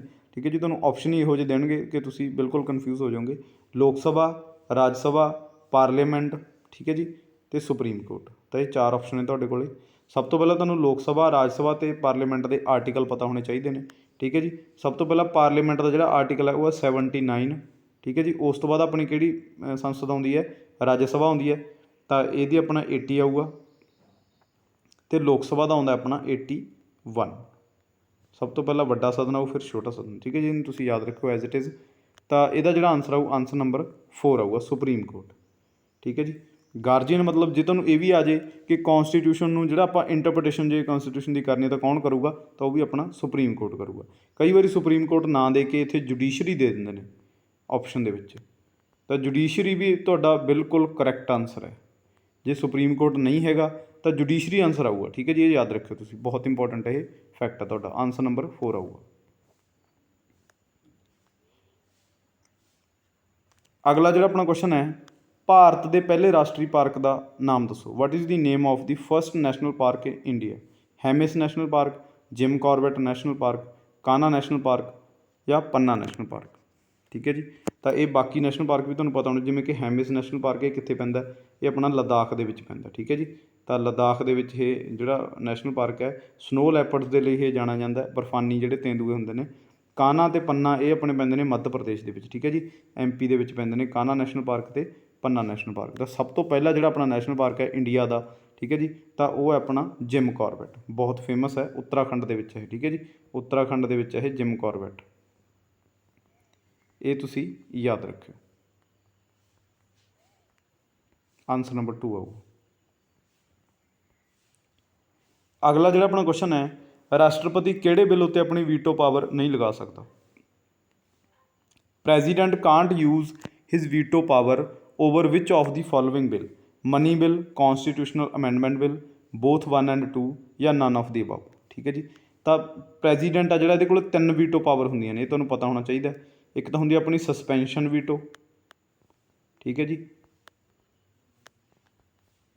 ਸਸਪੈਂਸ਼ਨ ਵੀਟੋ, ਅਤੇ ਇਹ ਪਹਿਲੀ ਹੁੰਦੀ ਹੈ। ਦੂਸਰੀ ਹੁੰਦੀ ਹੈ ਆਪਣੀ ਐਬਸੋਲਿਊਟ ਵੀਟੋ। ਇਹ ਵੀ ਤੁਸੀਂ ਲਿਖ ਲਿਓ, ਨੋਟ ਕਰ ਲਿਓ, ਇੱਥੋਂ ਕੁਐਸਚਨ ਆਉਂਦੇ ਨੇ ਤੁਹਾਡੇ, ਬਹੁਤ ਇੰਪੋਰਟੈਂਟ ਹੈ। ਠੀਕ ਹੈ ਜੀ, ਅਤੇ ਤੀਸਰੀ ਹੁੰਦੀ ਹੈ ਆਪਣੀ ਪੋਕਿਟ ਵੀਟੋ। ਇਹ 3 ਵੀਟੋ ਪਾਵਰ ਹੁੰਦੀਆਂ ਨੇ ਰਾਸ਼ਟਰਪਤੀ ਕੋਲ। ਇੱਕ ਤਾਂ ਹੁੰਦੀ ਹੈ ਸਸਪੈਂਸ਼ਨ ਵੀਟੋ, ਇੱਕ ਹੁੰਦੀ ਹੈ ਐਬਸੋਲਿਊਟ ਵੀਟੋ, ਇੱਕ ਹੁੰਦੀ ਹੈ ਆਪਣੀ ਪੋਕਿਟ ਵੀਟੋ। ਠੀਕ ਹੈ ਜੀ, ਸਸਪੈਂਸ਼ਨ ਦੇ ਨਾਲ ਉਹ ਜਿਹੜਾ ਕੋਈ ਵੀ ਬਿੱਲ ਹੈ ਉਹ ਪਾਰਲੀਮੈਂਟ ਨੂੰ ਵਾਪਸ ਭੇਜ ਸਕਦਾ ਹੈ। ਐਬਸੋਲਿਊਟ ਦੇ ਵਿੱਚ ਉਹ ਬਿੱਲ ਨੂੰ ਹੋਲਡ 'ਤੇ ਰੱਖ ਸਕਦਾ, ਅਤੇ ਪੋਕਿਟ ਦੇ ਵਿੱਚ ਉਹ ਬਿੱਲ ਨੂੰ ਇਗਨੋਰ ਕਰ ਸਕਦਾ। ਠੀਕ ਹੈ ਜੀ, ਤਾਂ ਇਹ 3 ਟਾਈਪ ਦੀਆਂ ਵੀਟੋ ਹੁੰਦੀਆਂ ਨੇ। ਤਾਂ ਬਟ ਇਹ ਵੀਟੋ ਪਾਵਰ ਹੋਰ ਸਾਰੇ ਬਿੱਲਸ 'ਤੇ ਲਾਗੂ ਹੁੰਦੀਆਂ ਨੇ, ਬਟ ਇਹ 2 ਬਿੱਲ ਤੁਹਾਡੇ ਜਿਹੜੇ ਸਾਹਮਣੇ ਨੇ, ਇੱਕ ਤਾਂ ਹੋ ਗਿਆ ਆਪਣਾ ਮਨੀ ਬਿੱਲ, ਇੱਕ ਹੋ ਗਿਆ ਆਪਣਾ ਕੌਨਸਟੀਟਿਊਸ਼ਨਲ ਅਮੈਂਡਮੈਂਟ ਬਿੱਲ। ਤਾਂ ਇਹ 2 ਬਿੱਲਾਂ ਦੇ ਉੱਤੇ ਇਹਦੀ ਜਿਹੜੀ ਵੀਟੋ ਪਾਵਰ ਹੈ ਉਹ ਕੰਮ ਨਹੀਂ ਕਰਦੀ। ਤਾਂ ਆਨਸਰ ਆਊ, ਆਨਸਰ ਨੰਬਰ 3, ਬੋਥ 1 ਐਂਡ 2। ਤਾਂ ਇਹ ਇਹੋ ਜਿਹੇ ਬਿੱਲ ਨੇ ਜਿਨ੍ਹਾਂ 'ਤੇ ਪ੍ਰੈਜ਼ੀਡੈਂਟ ਦੀ ਵੀਟੋ ਪਾਵਰ ਕੋਈ ਕੰਮ ਨਹੀਂ ਕਰਦੀ। ਜੇ ਮਨੀ ਬਿੱਲ ਆ ਗਿਆ, ਮਨੀ ਬਿੱਲ ਸਭ ਤੋਂ ਪਹਿਲਾਂ ਤੁਹਾਨੂੰ ਪਤਾ ਹੋਣਾ ਚਾਹੀਦਾ ਕਿੱਥੇ ਪੇਸ਼ ਹੁੰਦਾ, ਇਹ ਹੁੰਦਾ ਆਪਣੀ ਲੋਕ ਸਭਾ 'ਚ ਹਮੇਸ਼ਾ। ਸਭ ਤੋਂ ਪਹਿਲਾਂ ਇਹ ਜਿਹੜਾ ਬਿੱਲ ਪੇਸ਼ ਹੋਊਗਾ ਉਹ ਹੋਊਗਾ ਲੋਕ ਸਭਾ ਦੇ ਵਿੱਚ। ਅਤੇ ਕੌਣ ਡਿਸਾਈਡ ਕਰਦਾ ਹੈ ਕਿ ਇਹ ਮਨੀ ਬਿੱਲ ਹੈ? ਤਾਂ ਉਹ ਕਰਦਾ ਆਪਣਾ ਸਪੀਕਰ। ਠੀਕ ਹੈ ਜੀ, ਇਹ ਪੁਆਇੰਟ ਤੁਹਾਨੂੰ ਪਤਾ ਹੋਣੇ ਚਾਹੀਦੇ ਨੇ, ਬਹੁਤ ਇੰਪੋਰਟੈਂਟ ਨੇ, ਡਾਇਰੈਕਟ ਪੁੱਛੇ ਜਾਂਦੇ ਨੇ। ਠੀਕ ਹੈ ਜੀ, ਤਾਂ ਇਹ ਕੌਣ ਦੱਸੂਗਾ ਕਿ ਇਹ ਜਿਹੜਾ ਬਿੱਲ ਹੈ ਇਹ ਮਨੀ ਬਿੱਲ ਹੈ? ਤਾਂ ਉਹ ਦੱਸੂਗਾ ਆਪਣਾ ਸਪੀਕਰ। ਠੀਕ ਹੈ ਜੀ, ਤਾਂ ਲੋਕ ਸਭਾ ਦੇ ਵਿੱਚ ਇਹ ਪੇਸ਼ ਹੋਊਗਾ। ਲੋਕ ਸਭਾ ਜਦੋਂ ਇਹਨੂੰ ਪਾਸ ਕਰ ਦੂ, ਰਾਜ ਸਭਾ ਦੇ ਵਿੱਚ ਜਾਊ, ਰਾਜ ਸਭਾ ਇਹਨੂੰ 14 ਦਿਨ ਤੱਕ ਰੋਕ ਕੇ ਰੱਖ ਸਕਦੀ ਹੈ। ਉਸ ਤੋਂ ਬਾਅਦ ਇਹ ਬਿੱਲ ਆਟੋਮੈਟਿਕਲੀ ਪਾਸ ਹੋ ਜਾਂਦਾ। ਠੀਕ ਹੈ ਜੀ, ਤਾਂ ਇਹ 2 ਬਿੱਲ ਇਹੋ ਜਿਹੇ ਨੇ। ਜਿਹੜਾ ਅਮੈਂਡਮੈਂਟ ਬਿੱਲ ਹੈ, ਅਮੈਂਡਮੈਂਟ ਕਿਵੇਂ ਕਰਦੇ ਹਾਂ ਆਪਾਂ? 368 ਨੰਬਰ ਆਰਟੀਕਲ ਦੇ ਨਾਲ ਆਪਾਂ ਕੌਨਸਟੀਟਿਊਸ਼ਨ ਦੀ ਅਮੈਂਡਮੈਂਟ ਕਰਦੇ ਹਾਂ। ਠੀਕ ਹੈ ਜੀ, ਤਾਂ ਇਹ ਦੋਨੋਂ ਬਿੱਲ ਇਹੋ ਜਿਹੇ ਨੇ ਜਿਹਦੇ ਵਿੱਚ ਰਾਸ਼ਟਰਪਤੀ ਦੀ ਪਾਵਰ ਕੰਮ ਨਹੀਂ ਕਰਦੀ। ਤਾਂ ਆਨਸਰ ਨੰਬਰ 3 ਆਊਗਾ। ਅਗਲਾ ਜਿਹੜਾ ਆਪਣਾ ਕੁਐਸਚਨ ਹੈ, ਸਮਨਿੰਗ ਤੋਂ ਕੀ ਭਾਵ ਹੈ? ਸਮਨਿੰਗ ਮੀਨਸ ਕਾਲ, ਡਿਸਮਿਸ, ਜੁਆਇੰਟ ਸਿਟਿੰਗ ਜਾਂ ਪ੍ਰੀਜ਼ਾਈਡ। ਠੀਕ ਹੈ ਜੀ, ਇਹ ਇਹੋ ਜਿਹੇ ਸ਼ਬਦ ਨੇ ਜਿਹੜੇ ਕਿ ਪਾਰਲੀਮੈਂਟ ਦੇ ਵਿੱਚ ਯੂਜ਼ ਕੀਤੇ ਜਾਂਦੇ ਨੇ। ਠੀਕ ਹੈ ਜੀ, ਸਮਨਿੰਗ ਕਰਨਾ। ਠੀਕ ਹੈ ਜੀ, ਤਾਂ ਤੁਸੀਂ ਕਿਵੇਂ ਯਾਦ ਕਰ ਸਕਦੇ ਹੋ? ਜਿਵੇਂ ਆਪਾਂ ਆਮ ਹੀ ਸ਼ਬਦ ਸੁਣਦੇ ਹਾਂ, ਸੰਮਣ। ਸੰਮਣ ਦਾ ਕੀ ਮਤਲਬ ਹੁੰਦਾ ਕਿ ਜਦੋਂ ਕਿਸੇ ਵੀ ਬੰਦੇ ਨੂੰ ਥਾਣੇ ਦੇ ਵਿੱਚ, ਪੁਲਿਸ ਸਟੇਸ਼ਨ ਦੇ ਵਿੱਚ ਬੁਲਾਇਆ ਜਾਂਦਾ, ਤੁਹਾਨੂੰ ਪਹਿਲਾਂ ਸੰਮਣ ਭੇਜੇ ਜਾਂਦੇ ਨੇ। ਸੰਮਣ ਕਰਨਾ ਕੀ ਹੁੰਦਾ? ਬੁਲਾਉਣਾ। ਠੀਕ ਹੈ ਜੀ, ਇਹ ਯਾਦ ਰੱਖ ਲਿਓ। ਸੰਮਣ ਭੇਜਣਾ ਮਤਲਬ ਕਿਸੇ ਬੰਦੇ ਨੂੰ ਬੁਲਾਉਣਾ, ਤਾਂ ਸਮਨਿੰਗ ਦਾ ਮਤਲਬ ਹੁੰਦਾ ਕਾਲ ਕਰਨਾ। ਆਨਸਰ ਨੰਬਰ 1 ਆਊਗਾ ਇਹਦਾ। ਸਮਨਿੰਗ ਕੌਣ ਕਰਦਾ ਹੈਗਾ? ਰਾਸ਼ਟਰਪਤੀ ਕਰਦਾ। ਠੀਕ ਹੈ ਜੀ, ਪ੍ਰੈਜ਼ੀਡੈਂਟ ਸਮਨਿੰਗ ਕਰ ਸਕਦਾ ਹੈਗਾ। ਤਾਂ ਪ੍ਰੈਜ਼ੀਡੈਂਟ ਕੋਲ ਇਹ ਪਾਵਰ ਹੁੰਦੀ ਹੈ, ਜਦੋਂ ਜੁਆਇੰਟ ਸਿਟਿੰਗ ਬੁਲਾਉਣੀ ਹੁੰਦੀ ਹੈ ਤਾਂ ਇਹ ਸਮਨਿੰਗ ਕਰਦਾ। ठीक है जी, लोक सभा ਨੂੰ प्लस राज सभा ਨੂੰ, ठीक है जी। ਕਿਹੜਾ ਆਰਟੀਕਲ ਹੈ? ਆਰਟੀਕਲ ਨੰਬਰ 108, ठीक है जी। ਤਾਂ ਇਹਨੂੰ ਯਾਦ ਕਰਨ ਦਾ ਤਰੀਕਾ ਕੀ ਹੈ, ਇੱਕ ਐਂਬੂਲੈਂਸ ਚੱਲੀ ਸੀ 108, ਠੀਕ ਹੈ ਜੀ, ਅਕਾਲੀ ਦਲ ਦੀ ਸਰਕਾਰ ਵੇਲੇ, ਜੇ ਤੁਹਾਨੂੰ ਪਤਾ ਹੋਵੇ। ਉਹ ਬਸ ਇੱਕ ਨਿਮੋਨਿਕ ਬਣਾ ਲਓ ਕਿ ਜਦੋਂ ਜੁਆਇੰਟ ਸਿਟਿੰਗ ਹੈ ਤਾਂ ਮਤਲਬ 108, ਠੀਕ ਹੈ ਜੀ। ਇਹ ਇੱਕ ਯਾਦ ਕਰਨ ਦਾ ਤਰੀਕਾ ਹੀ ਹੁੰਦਾ ਕਿ ਆਪਣੇ ਮਾਈਂਡ ਦੇ ਵਿੱਚ ਉਹ ਗੱਲ ਆ ਜਾਂਦੀ ਹੈ। ਤਾਂ 108 ਨੰਬਰ ਆਰਟੀਕਲ ਦੇ ਵਿੱਚ ਜੁਆਇੰਟ ਸਿਟਿੰਗ ਲਿਖੀ ਹੋਈ ਹੈ। ਕੌਣ ਬੁਲਾਉਂਦਾ ਇਹਨੂੰ? ਪ੍ਰੈਜ਼ੀਡੈਂਟ ਬੁਲਾਉਂਦਾ। ਬਟ ਪ੍ਰੀਜ਼ਾਈਡ ਕੌਣ ਕਰਦਾ? ਪ੍ਰੀਜ਼ਾਈਡ ਕੌਣ ਕਰਦਾ? ਸਪੀਕਰ। ਪ੍ਰੀਜ਼ਾਈਡ ਕਰਨਾ ਕੀ ਹੁੰਦਾ? ਮਤਲਬ ਸੰਬੋਧਿਤ ਕਰਨਾ, ਠੀਕ ਹੈ ਜੀ। ਤਾਂ ਮਤਲਬ ਜਿਵੇਂ ਸਪੀਕਰ ਆਪਣੇ ਸੰਸਦ ਦੇ ਵਿੱਚ ਬਹਿੰਦਾ, ਤਾਂ ਜੁਆਇੰਟ ਸਿਟਿੰਗ ਦੇ ਵਿੱਚ ਵੀ ਸਪੀਕਰ ਉੱਪਰ ਬਹਿੰਦਾ, ਠੀਕ ਹੈ ਜੀ। ਉਹ ਇਹਨਾਂ ਨੂੰ ਪ੍ਰੀਜ਼ਾਈਡ ਕਰਦਾ, ਬੁਲਾਉਂਦਾ ਇਹਨੂੰ ਪ੍ਰੈਜ਼ੀਡੈਂਟ ਹੈ। ਇਹ ਯਾਦ ਰੱਖਿਓ। ਤਾਂ ਬਹੁਤ ਇੰਪੋਰਟੈਂਟ ਹੈ, ਆਨਸਰ ਨੰਬਰ 1 ਆਊਗਾ। ਅਗਲਾ ਜਿਹੜਾ ਆਪਣਾ ਕੁਐਸਚਨ ਹੈ, ਸਾਰੇ ਆਰਮੀ ਸਟਾਫ ਦਾ ਮੁਖੀ ਕੌਣ ਹੁੰਦਾ ਹੈ? Who is the chief commander of all armed forces? ਤਾਂ ਇਹ ਬਹੁਤ ਮਤਲਬ ਸਿੰਪਲ ਕੁਐਸਚਨ ਹੈ, ਜਿਹੜੇ ਬੱਚੇ ਤਿਆਰੀ ਕਰ ਰਹੇ ਆ ਉਹਨਾਂ ਨੂੰ ਤਾਂ ਇਹਦਾ ਪਤਾ ਹੈ, ਠੀਕ ਹੈ ਜੀ। ਤਾਂ ਸਾਰਿਆਂ ਦਾ ਜਿਹੜਾ ਸੁਪਰੀਮ ਕਮਾਂਡਰ ਹੁੰਦਾ ਉਹ ਹੁੰਦਾ ਆਪਣਾ ਪ੍ਰੈਜ਼ੀਡੈਂਟ, ਠੀਕ ਹੈ ਜੀ। ਇਹਨੂੰ ਹੋਰ ਕੀ ਕਿਹਾ ਜਾਂਦਾ? ਇਹਨੂੰ ਹੈੱਡ ਆਫ ਦੀ ਸਟੇਟ ਵੀ ਕਿਹਾ ਜਾਂਦਾ। ਇਹ ਯਾਦ ਰੱਖਿਓ, ਇਹ ਕੁਐਸਚਨ ਬਹੁਤ ਵਾਰ ਆਉਂਦਾ ਹੁੰਦਾ। ਤਾਂ ਹੈੱਡ ਆਫ ਦੀ ਸਟੇਟ ਕਿਹਨੂੰ ਕਿਹਾ ਜਾਂਦਾ? ਪ੍ਰੈਜ਼ੀਡੈਂਟ ਨੂੰ। ਜੇ ਤੁਹਾਨੂੰ ਆ ਜੇ ਹੈੱਡ ਆਫ ਦੀ ਗਵਰਨਮੈਂਟ, ਫਿਰ ਕੀ ਕਹੋਗੇ? ਜੇ ਤੁਹਾਨੂੰ ਹੈੱਡ ਆਫ ਦੀ ਗਵਰਨਮੈਂਟ ਆ ਜੇ ਤਾਂ ਫਿਰ ਆਪਣਾ ਆਊਗਾ ਪ੍ਰਾਈਮ ਮਿਨਿਸਟਰ, ਠੀਕ ਹੈ ਜੀ। ਹੈੱਡ ਆਫ ਦੀ ਸਟੇਟ ਹੁੰਦਾ ਆਪਣਾ ਪ੍ਰੈਜ਼ੀਡੈਂਟ। ਇਹ ਯਾਦ ਰੱਖਿਓ, ਆਨਸਰ ਨੰਬਰ 1 ਆਊਗਾ। ਤਾਂ ਕੌਣ ਹੁੰਦਾ ਚੀਫ ਕਮਾਂਡਰ? ਸਾਰੀਆਂ ਆਰਮਡ ਫੋਰਸਿਸ ਕਿਹੜੀਆਂ ਹੁੰਦੀਆਂ ਆਪਣੀਆਂ? ਇੱਕ ਤਾਂ ਹੁੰਦੀ ਆਪਣੀ ਆਰਮੀ, ਇੱਕ ਹੁੰਦੀ ਆਪਣੀ ਨੇਵੀ, ਇੱਕ ਹੁੰਦੀ ਆਪਣੀ ਏਅਰ ਫੋਰਸ, ਠੀਕ ਹੈ ਜੀ। ਤਾਂ ਆਰਮੀ, ਨੇਵੀ ਅਤੇ ਏਅਰ ਫੋਰਸ, ਇਹ ਤਿੰਨਾਂ ਦਾ ਕਮਾਂਡਰ, ਸੁਪਰੀਮ ਕਮਾਂਡਰ ਕੌਣ ਹੁੰਦਾ? ਪ੍ਰੈਜ਼ੀਡੈਂਟ। ਕਿਉਂਕਿ ਜਿੰਨੇ ਵੀ ਆਰਮੀ ਦੇ ਮੇਜਰ ਜਨਰਲ, ਨੇਵੀ ਦਾ ਐਡਮਿਰਲ, ਠੀਕ ਹੈ ਜੀ, ਏਅਰ ਫੋਰਸ ਦੇ ਮਤਲਬ ਜਿਹੜਾ ਏਅਰ ਸਟਾਫ, ਜਿਹੜੇ ਵੱਡੇ ਮਤਲਬ ਜਿਹੜੇ ਅਹੁਦੇਦਾਰ ਨੇ ਉਹ ਭਰਤੀ ਕਰਨੇ, ਤਾਂ ਉਹ ਕੌਣ ਕਰਦਾ? ਉਹ ਆਪਣਾ ਪ੍ਰੈਜ਼ੀਡੈਂਟ ਕਰਦਾ। ਇਹ ਸਾਰਿਆਂ ਦਾ ਮੇਨ ਹੁੰਦਾ ਕਮਾਂਡਰ, ਠੀਕ ਹੈ ਜੀ। ਤਾਂ ਆਨਸਰ ਨੰਬਰ 1 ਆਊਗਾ। ਬਹੁਤ ਇੰਪੋਰਟੈਂਟ ਹੈ, ਬਹੁਤ ਵਾਰ ਪੁੱਛਿਆ ਗਿਆ ਕੁਐਸਚਨ। ਅਗਲਾ ਜਿਹੜਾ ਆਪਣਾ ਕੁਐਸਚਨ ਹੈ, ਲਾਰਡਜ਼ ਕ੍ਰਿਕਟ ਸਟੇਡੀਅਮ ਕਿੱਥੇ ਸਥਿਤ ਹੈ? Where is the Lord's cricket stadium located? ਤਾਂ ਬਹੁਤ ਮਤਲਬ ਫੇਮਸ ਕ੍ਰਿਕਟ ਸਟੇਡੀਅਮ ਹੈ ਇਹ, ਤਾਂ ਤੁਹਾਨੂੰ ਪਤਾ ਹੋਣਾ ਚਾਹੀਦਾ ਲਾਰਡਜ਼ ਕ੍ਰਿਕਟ ਸਟੇਡੀਅਮ, ਠੀਕ ਹੈ ਜੀ। ਤਾਂ ਇਹ ਕਿੱਥੇ ਹੈ? USA, ਆਸਟ੍ਰੇਲੀਆ, ਲੰਡਨ ਜਾਂ ਇੰਡੀਆ? ਤਾਂ ਇਹਦਾ ਆਨਸਰ ਆਊਗਾ ਆਨਸਰ ਨੰਬਰ 3, ਲੰਡਨ UK ਦੇ ਵਿੱਚ ਹੈ ਇਹ, ਠੀਕ ਹੈ ਜੀ। ਲੰਡਨ UK ਦੇ ਵਿੱਚ ਹੈ ਇਹ ਸਟੇਡੀਅਮ ਬਾਰੇ ਬਹੁਤ ਕੁਐਸਚਨ ਬਹੁਤ ਵਾਰ ਪੁੱਛਿਆ ਗਿਆ।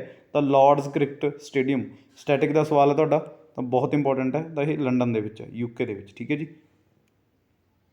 ਜੇਕਰ ਤੁਸੀਂ ਆਪਣਾ ਸਟੈਟਿਕ ਪੱਖ ਚੰਗੀ ਤਰੀਕੇ ਨਾਲ ਤੁਸੀਂ ਕਵਰ ਕਰਨਾ ਤਾਂ ਆਪਣੇ ਚੈਨਲ ਦੇ ਨਾਲ ਜੁੜੋ, ਠੀਕ ਹੈ ਜੀ। ਇੱਕ ਵੀ ਫੈਕਟ ਤੁਹਾਡਾ ਮਿਸ ਨਹੀਂ ਹੋਣ ਦਿੱਤਾ ਜਾਊਗਾ ਜਿੱਥੋਂ ਵੀ, ਕਿਉਂਕਿ ਸਟੈਟਿਕ ਪੋਰਸ਼ਨ ਤੁਹਾਡਾ ਕਵਰ ਕਰਨਾ ਬਹੁਤ ਜ਼ਰੂਰੀ ਹੈ, ਠੀਕ ਹੈ ਜੀ। ਜੇਕਰ ਤੁਹਾਡਾ ਸਟੈਟਿਕ ਪੋਰਸ਼ਨ ਕਵਰ ਨਹੀਂ ਹੈ ਤਾਂ ਤੁਹਾਡੀ ਜਿਹੜੀ ਤਿਆਰੀ ਹੈ ਉਹ ਅੱਧੀ ਅਧੂਰੀ ਸਮਝੀ ਜਾਊਗੀ। ਉਸ ਤੋਂ ਬਿਨਾਂ ਤੁਸੀਂ ਪੇਪਰ ਕਰੈਕ ਕਰ ਨਹੀਂ ਸਕਦੇ, ਠੀਕ ਹੈ ਜੀ। ਤਾਂ ਸਟੈਟਿਕ ਪੱਖ ਆਪਣੇ ਕਵਰ ਕਰੋ। ਜਿੰਨੇ ਵੀ ਇੰਪੋਰਟੈਂਟ ਕੁਐਸਚਨ ਨੇ ਤੁਸੀਂ ਖੁਦ ਮੰਨੋਗੇ ਜਦ ਤੁਸੀਂ ਪੇਪਰ ਦੇ ਵਿੱਚ ਜਾ ਕੇ ਬੈਠੋਗੇ ਕਿ ਆਪਣੇ ਸੈਸ਼ਨ ਦੇ ਵਿੱਚ ਤੁਹਾਨੂੰ ਬਹੁਤ ਕੁਐਸਚਨ ਜਿਹੜੇ ਉਹ ਦੇਖਣ ਨੂੰ ਮਿਲਣਗੇ, ਠੀਕ ਹੈ ਜੀ। ਤਾਂ ਪੇਪਰਾਂ ਦਾ ਪੂਰਾ ਐਨਾਲਿਸਿਸ ਕਰਕੇ ਉੱਥੋਂ ਆਪਾਂ ਪੂਰੀ ਮਿਹਨਤ ਦੇ ਨਾਲ ਤੁਹਾਡੇ ਅੱਗੇ ਕੁਐਸਚਨ ਆ ਜਿਹੜੇ ਉਹ ਰੱਖ ਰਹੇ ਹਾਂ। ਤਾਂ ਸਾਰੇ ਸੈਸ਼ਨ ਆਪਣੇ ਬੈਕ ਟੂ ਬੈਕ ਅਟੈਂਡ ਕਰਿਓ। ਅਗਲਾ ਜਿਹੜਾ ਆਪਣਾ ਕੁਐਸਚਨ ਹੈ, ਯੋਗਾ ਦਿਵਸ ਕਦੋਂ ਮਨਾਇਆ ਜਾਂਦਾ? When is the yoga day celebrated? 21 ਮਈ, 21 ਜੂਨ, 21 ਦਸੰਬਰ ਜਾਂ 21 ਜਨਵਰੀ? ਇਹ ਆਪਸ਼ਨ ਵੀ ਇਸ ਹਿਸਾਬ ਨਾਲ ਸੈੱਟ ਕਰਦੇ ਨੇ ਹੁਣ ਕਿ ਤੁਸੀਂ ਬਿਲਕੁਲ ਹੀ ਕਨਫਿਊਜ਼ ਹੋ ਜਾਂਦੇ ਹੋ। ਜੇ ਤੁਹਾਨੂੰ ਪਤਾ ਵੀ ਹੁੰਦਾ ਤਾਂ ਫਿਰ ਵੀ ਤੁਸੀਂ ਭੁੱਲ ਜਾਂਦੇ ਹੋ। ਕਿਉਂ ਭੁੱਲ ਜਾਂਦੇ ਹੋ? ਕਿਉਂਕਿ ਤੁਹਾਡੀ ਰਿਵੀਜ਼ਨ ਦੀ ਕਮੀ ਹੁੰਦੀ ਹੈ। ਤੁਸੀਂ ਇੱਕ ਵਾਰ ਪੜ੍ਹ ਕੇ ਤੁਹਾਨੂੰ ਇਹ ਹੋ ਜਾਂਦਾ ਕਿ ਮੇਰੇ ਕੁਐਸਚਨ ਯਾਦ ਹੋ ਗਿਆ, ਬਟ ਇੱਕ ਵਾਰ ਪੜ੍ਹ ਕੇ ਕੋਈ ਵੀ ਕੁਐਸਚਨ ਤੁਹਾਡੇ ਯਾਦ ਨਹੀਂ ਹੁੰਦਾ। ਤਾਂ ਇਹਦਾ ਜਿਹੜਾ ਆਨਸਰ ਆਊਗਾ ਆਨਸਰ ਨੰਬਰ 2 ਆਊਗਾ। 21 ਜੂਨ ਨੂੰ ਮਨਾਇਆ ਜਾਂਦਾ, ਠੀਕ ਹੈ ਜੀ। ਤਾਂ 21 ਜੂਨ ਨੂੰ ਆਪਣਾ ਯੋਗਾ ਡੇ ਜਿਹੜਾ ਸੈਲੀਬ੍ਰੇਟ ਕੀਤਾ ਜਾਂਦਾ। ਤਾਂ ਥੀਮ ਜ਼ਰੂਰ ਯਾਦ ਰੱਖਿਓ, ਥੀਮ ਤੁਹਾਨੂੰ ਪੁੱਛਿਆ ਜਾ ਸਕਦਾ, ਠੀਕ ਹੈ ਜੀ। ਤਾਂ ਜਿਹੜਾ 2023 ਦੇ ਵਿੱਚ ਆਪਾਂ ਯੋਗਾ ਡੇ ਮਨਾਇਆ, ਠੀਕ ਹੈ ਜੀ। ਤਾਂ ਵਾਸੂਦੇਵ ਕੁਟੁੰਬਕਮ, ਇਹ 2 ਟਾਈਪ ਦੇ ਥੀਮ ਤੁਹਾਨੂੰ ਆ ਸਕਦੇ ਆ। ਇਹ ਉਪਨਿਸ਼ਦ ਦੇ ਵਿੱਚੋਂ ਲਿਆ ਗਿਆ, ਠੀਕ ਹੈ ਜੀ। ਵਾਸੂਦੇਵ ਕੁਟੁੰਬਕਮ ਇਹ ਇੱਕ ਉਪਨਿਸ਼ਦ ਦੇ ਵਿੱਚੋਂ ਇਹ ਸ਼ਬਦ ਲਏ ਗਏ ਨੇ। ਇਹਦਾ ਮਤਲਬ ਕੀ ਹੈਗਾ? 1 ਅਰਥ, 1 ਫੈਮਿਲੀ, 1 ਫਿਊਚਰ, ਠੀਕ ਹੈ ਜੀ। ਇਹ ਥੀਮ ਤੁਹਾਨੂੰ ਆਊਗਾ 1 ਅਰਥ, 1 ਫੈਮਿਲੀ, 1 ਫਿਊਚਰ। ਕਿਹਦਾ ਥੀਮ ਹੈ ਇਹ? ਯੋਗਾ ਡੇ ਦਾ, ਠੀਕ ਹੈ ਜੀ। ਤਾਂ ਯੋਗਾ ਡੇ ਦਾ ਥੀਮ ਇਹ ਕਦੋਂ ਮਨਾਇਆ ਜਾਂਦਾ? 21 ਜੂਨ ਨੂੰ। ਤਾਂ ਇਹ ਤੁਹਾਨੂੰ ਪੁੱਛਿਆ ਜਾਊ, ਬਹੁਤ ਇੰਪੋਰਟੈਂਟ ਤੁਹਾਡਾ ਫੈਕਟ ਹੈ ਇਹ। ਤਾਂ ਇਹ ਤੁਸੀਂ ਨਾਲ ਥੀਮ ਵੀ ਜ਼ਰੂਰ ਨੋਟ ਕਰ ਲਿਓ। ਅਗਲਾ ਜਿਹੜਾ ਆਪਣਾ ਕੁਐਸਚਨ ਹੈ, ਸਾਫ਼ ਪਾਣੀ ਦੀ pH ਗੁਣਵੱਤਾ ਕਿੰਨੀ ਹੁੰਦੀ ਹੈ? ਵਾਟ is the pH value of pure water? ਜਿਹੜਾ ਆਪਾਂ ਪਾਣੀ ਪੀਂਦੇ ਹਾਂ, ਡਰਿੰਕ ਕਰਦੇ ਹਾਂ, ਉਹਦੀ pH ਵੈਲਿਊ ਕਿੰਨੀ ਹੁੰਦੀ ਹੈ, ਠੀਕ ਹੈ ਜੀ। ਤਾਂ pH ਦਾ ਮਤਲਬ ਹੁੰਦਾ ਹੈ ਕਿ ਕਿੰਨਾ ਕੁ ਐਸਿਡਿਕ ਹੈ ਇਹ, ਠੀਕ ਹੈ ਜੀ। ਐਸਿਡ ਕਿੰਨਾ ਕੁ ਇਹਦੇ ਵਿੱਚ, ਤਾਂ ਉਹ ਚੀਜ਼ ਨਾਲ ਆਪਣੇ ਖੂਨ ਦੀ ਵੀ ਅਲੱਗ pH ਵੈਲਿਊ ਹੁੰਦੀ ਹੈ। ਹਰ ਇੱਕ ਚੀਜ਼ ਦੀ ਇੱਕ ਅਲੱਗ pH ਵੈਲਿਊ ਹੁੰਦੀ ਹੈ। ਤਾਂ ਇਹਦਾ ਆਨਸਰ ਆਊਗਾ ਆਨਸਰ ਨੰਬਰ 2, 7 ਹੁੰਦੀ ਹੈ, ਠੀਕ ਹੈ ਜੀ। ਇਹ ਤੁਸੀਂ ਯਾਦ ਰੱਖਿਓ, ਪੁੱਛਿਆ ਜਾਊ ਤੁਹਾਨੂੰ। ਆਨਸਰ ਨੰਬਰ 2 ਆਊਗਾ। ਤਾਂ pH ਵੈਲਿਊ ਕਿੰਨੀ ਹੁੰਦੀ ਹੈ? 7, ਜਿਹੜਾ ਆਪਣਾ ਸਾਫ਼ ਪਾਣੀ ਹੁੰਦਾ। ਅਗਲਾ ਜਿਹੜਾ ਆਪਣਾ ਕੁਐਸਚਨ ਹੈ, ਸ਼ਿਵਾਜੀ ਦਾ ਅਧਿਆਪਕ ਕੌਣ ਸੀ? ਹੂ ਵਾਜ਼ ਦੀ ਟੀਚਰ ਆਫ ਸ਼ਿਵਾਜੀ? ਸ਼ਿਵਾਜੀ ਮਰਾਠਾ, ਠੀਕ ਹੈ ਜੀ। ਇਹਨਾਂ ਦੇ ਅਧਿਆਪਕ ਦਾ ਨਾਮ ਆਪਾਂ ਨੂੰ ਪੁੱਛਿਆ ਗਿਆ, ਬਹੁਤ ਇੰਪੋਰਟੈਂਟ ਹੈ, ਤਾਂ ਤੁਹਾਨੂੰ ਪੁੱਛਿਆ ਜਾ ਸਕਦਾ ਹੈ, ਕਿਉਂਕਿ ਪ੍ਰੀਵੀਅਸ ਹਿਸਟਰੀ ਦੇ ਵਿੱਚੋਂ ਵੀ ਤੁਹਾਨੂੰ ਮਿਡੀਵਲ ਹਿਸਟਰੀ, ਮਾਡਰਨ, ਐਂਸ਼ੀਅੰਟ, ਤਾਂ ਹੁਣ ਤੁਸੀਂ ਇਹ ਆਈਡੀਆ ਨਹੀਂ ਲਗਾ ਸਕਦੇ ਕਿ ਕਿੱਥੋਂ ਤੁਹਾਨੂੰ ਕੁਐਸਚਨ ਆ ਰਹੇ ਆ, ਕਿਉਂਕਿ ਕਿਤੋਂ ਵੀ ਤੁਹਾਨੂੰ ਉਹ ਕੁਐਸਚਨ ਪੁੱਟ ਕਰ ਸਕਦੇ ਨੇ, ਠੀਕ ਹੈ ਜੀ। ਕਈ ਵਾਰ ਪੇਪਰ ਦੇ ਵਿੱਚ ਜਿਹੜਾ ਆਪਾਂ ਫੈਕਟ ਕਰਕੇ ਜਾਂਦੇ ਹਾਂ ਉਹ ਨਹੀਂ ਆਉਂਦੇ, ਠੀਕ ਹੈ ਜੀ। ਜੇ ਆਪਾਂ ਹਿਸਟਰੀ ਕਰਕੇ ਜਾਂਦੇ ਹਾਂ ਤਾਂ ਉਹ ਬਿਲਕੁਲ ਵੀ ਨਹੀਂ ਪਾਉਂਦੇ, ਕਈ ਵਾਰੀ ਹਿਸਟਰੀ ਜਾਂ ਪੋਲਿਟੀ ਨਹੀਂ ਪਾਉਂਦੇ, ਤਾਂ ਉਹ ਐਗਜ਼ਾਮੀਨਰ ਦੇ ਸਾਰੇ ਆ। ਬਟ ਤੁਹਾਡਾ ਕੀ ਫਰਜ਼ ਬਣਦਾ ਕਿ ਤੁਹਾਡਾ ਹਰ ਇੱਕ ਪੱਖ ਹੈ ਜਿਹੜਾ ਉਹ ਕਲੀਅਰ ਹੋਣਾ ਚਾਹੀਦਾ, ਠੀਕ ਹੈ ਜੀ। ਤੁਹਾਨੂੰ ਕਿਸੇ ਵੀ ਪਾਸਿਓਂ ਜਿਹੜਾ ਉਹ ਕੋਈ ਦਿੱਕਤ ਨਾ ਆਵੇ, ਤਾਂ ਕਰਕੇ ਤੁਸੀਂ ਸਟੈਟਿਕ ਜੀਕੇ ਅਤੇ ਜਿਹੜੇ ਆਪਾਂ ਮਿਕਸ ਕੁਐਸਚਨ ਲੈ ਕੇ ਆਉਂਦੇ ਹਾਂ, ਇਹ ਜਿੰਨੇ ਵੀ ਕੁਐਸਚਨ ਨੇ ਇਹ ਬਹੁਤ ਵਾਰ ਪੁੱਛੇ ਗਏ ਕੁਐਸਚਨ ਨੇ, ਤਾਂ ਆਪਾਂ ਇਹਦੇ ਵਿੱਚ ਰੱਖਦੇ ਹਾਂ, ਠੀਕ ਹੈ ਜੀ। ਤਾਂ ਆਪਣਾ ਹਰ ਇੱਕ ਪੱਖ ਤੁਸੀਂ ਕਲੀਅਰ ਕਰਨ ਦੇ ਲਈ ਆਪਣੇ ਚੈਨਲ ਦੇ ਨਾਲ ਜ਼ਰੂਰ ਜੁੜੋ। ਤਾਂ ਸ਼ਿਵਾਜੀ ਦਾ ਜਿਹੜਾ ਟੀਚਰ ਸੀ ਉਹਦਾ ਨਾਮ ਸੀ ਰਾਮਦਾਸ, ਠੀਕ ਹੈ ਜੀ। ਤਾਂ ਸਵਾਮੀ ਰਾਮਦਾਸ ਵੀ ਇਹਨਾਂ ਨੂੰ ਕਿਹਾ ਜਾਂਦਾ ਸੀ। ਆਨਸਰ ਨੰਬਰ 1 ਆਊਗਾ, ਤਾਂ ਬਹੁਤ ਇੰਪੋਰਟੈਂਟ ਹੈ, ਤਾਂ ਰਾਮਦਾਸ ਸੀਗੇ। ਅਗਲਾ ਜਿਹੜਾ ਆਪਣਾ ਕੁਐਸਚਨ ਹੈ, ਗੂਗਲ ਵਿੱਚ ਸਭ ਤੋਂ ਪ੍ਰਸਿੱਧ ਬਰਾਊਜ਼ਰ ਕਿਹੜਾ ਹੈ? ਮੋਸਟ ਪਾਪੂਲਰ ਵੈਬ ਬਰਾਊਜ਼ਰ ਇਨ ਗੂਗਲ, ਸਫਾਰੀ, ਓਪੇਰਾ, ਕਰੋਮ ਜਾਂ ਯੂਸੀ ਬਰਾਊਜ਼ਰ? ਤਾਂ ਤੁਸੀਂ ਆਖੋਗੇ ਕਿ ਬਰਾਊਜ਼ਰ ਗੂਗਲ ਦਾ ਬਰਾਊਜ਼ਰ ਹੈ, ਬਟ ਗੂਗਲ ਬਰਾਊਜ਼ਰ ਨਹੀਂ ਹੈਗਾ, ਇਹ ਯਾਦ ਰੱਖਿਓ, ਕਿਉਂਕਿ ਤੁਹਾਡੇ ਮਾਈਂਡ ਦੇ ਵਿੱਚ ਇਹ ਗੱਲ ਹੁੰਦੀ ਹੈ ਕਿ ਗੂਗਲ ਕੀ ਹੈ, ਬਰਾਊਜ਼ਰ ਹੈ। ਗੂਗਲ ਬਰਾਊਜ਼ਰ ਨਹੀਂ ਹੈਗਾ, ਗੂਗਲ ਕੀ ਹੈਗਾ, ਸਰਚ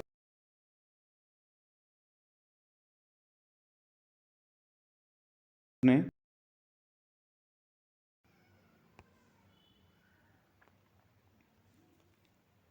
ਠੀਕ ਹੈ ਜੀ।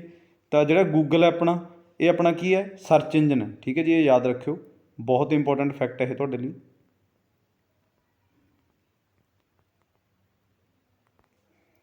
ਗੂਗਲ ਦੇ ਉੱਤੇ ਆਪਾਂ ਸਰਚ ਕਰਦੇ ਹਾਂ, ਬਟ ਬਰਾਊਜ਼ ਕਾਹਦੇ ਨਾਲ ਕਰਦੇ ਹਾਂ? ਅੱਗੇ ਜੇ ਆਪਾਂ ਕੁਛ ਡਾਊਨਲੋਡ ਕਰਨਾ ਜਾਂ ਕੁਛ ਵੀ ਕਰਨਾ, ਤਾਂ ਉਹਦੇ ਲਈ ਆਪਣੇ ਇੱਕ ਬਰਾਊਜ਼ਰ ਹੁੰਦਾ, ਠੀਕ ਹੈ ਜੀ। ਇਹਦੇ ਉੱਤੇ ਸਿਰਫ ਆਪਾਂ ਸਰਚ ਕਰਦੇ ਹਾਂ, ਉਹਦੇ ਲਈ ਇੱਕ ਬਰਾਊਜ਼ਰ ਹੁੰਦਾ, ਇਹ ਤੁਹਾਨੂੰ ਪਤਾ ਹੋਣਾ ਚਾਹੀਦਾ। ਤਾਂ ਇਹ ਜਿਹੜਾ ਗੂਗਲ ਦਾ ਸਭ ਤੋਂ ਫੇਮਸ ਬਰਾਊਜ਼ਰ ਹੈ, ਆਪਾਂ ਆਮ ਹੀ ਯੂਜ਼ ਕਰਦੇ ਹਾਂ ਫੋਨਾਂ ਦੇ ਵਿੱਚ, ਤਾਂ ਉਹ ਹੈ ਆਪਣਾ ਕਰੋਮ, ਗੂਗਲ ਕਰੋਮ, ਠੀਕ ਹੈ ਜੀ। ਸਭ ਤੋਂ ਫੇਮਸ ਬਰਾਊਜ਼ਰ ਹੈ ਇਹ ਯਾਦ ਰੱਖਿਓ, ਪੁੱਛਿਆ ਜਾਊ ਤੁਹਾਨੂੰ, ਬਹੁਤ ਇੰਪੋਰਟੈਂਟ ਹੈ।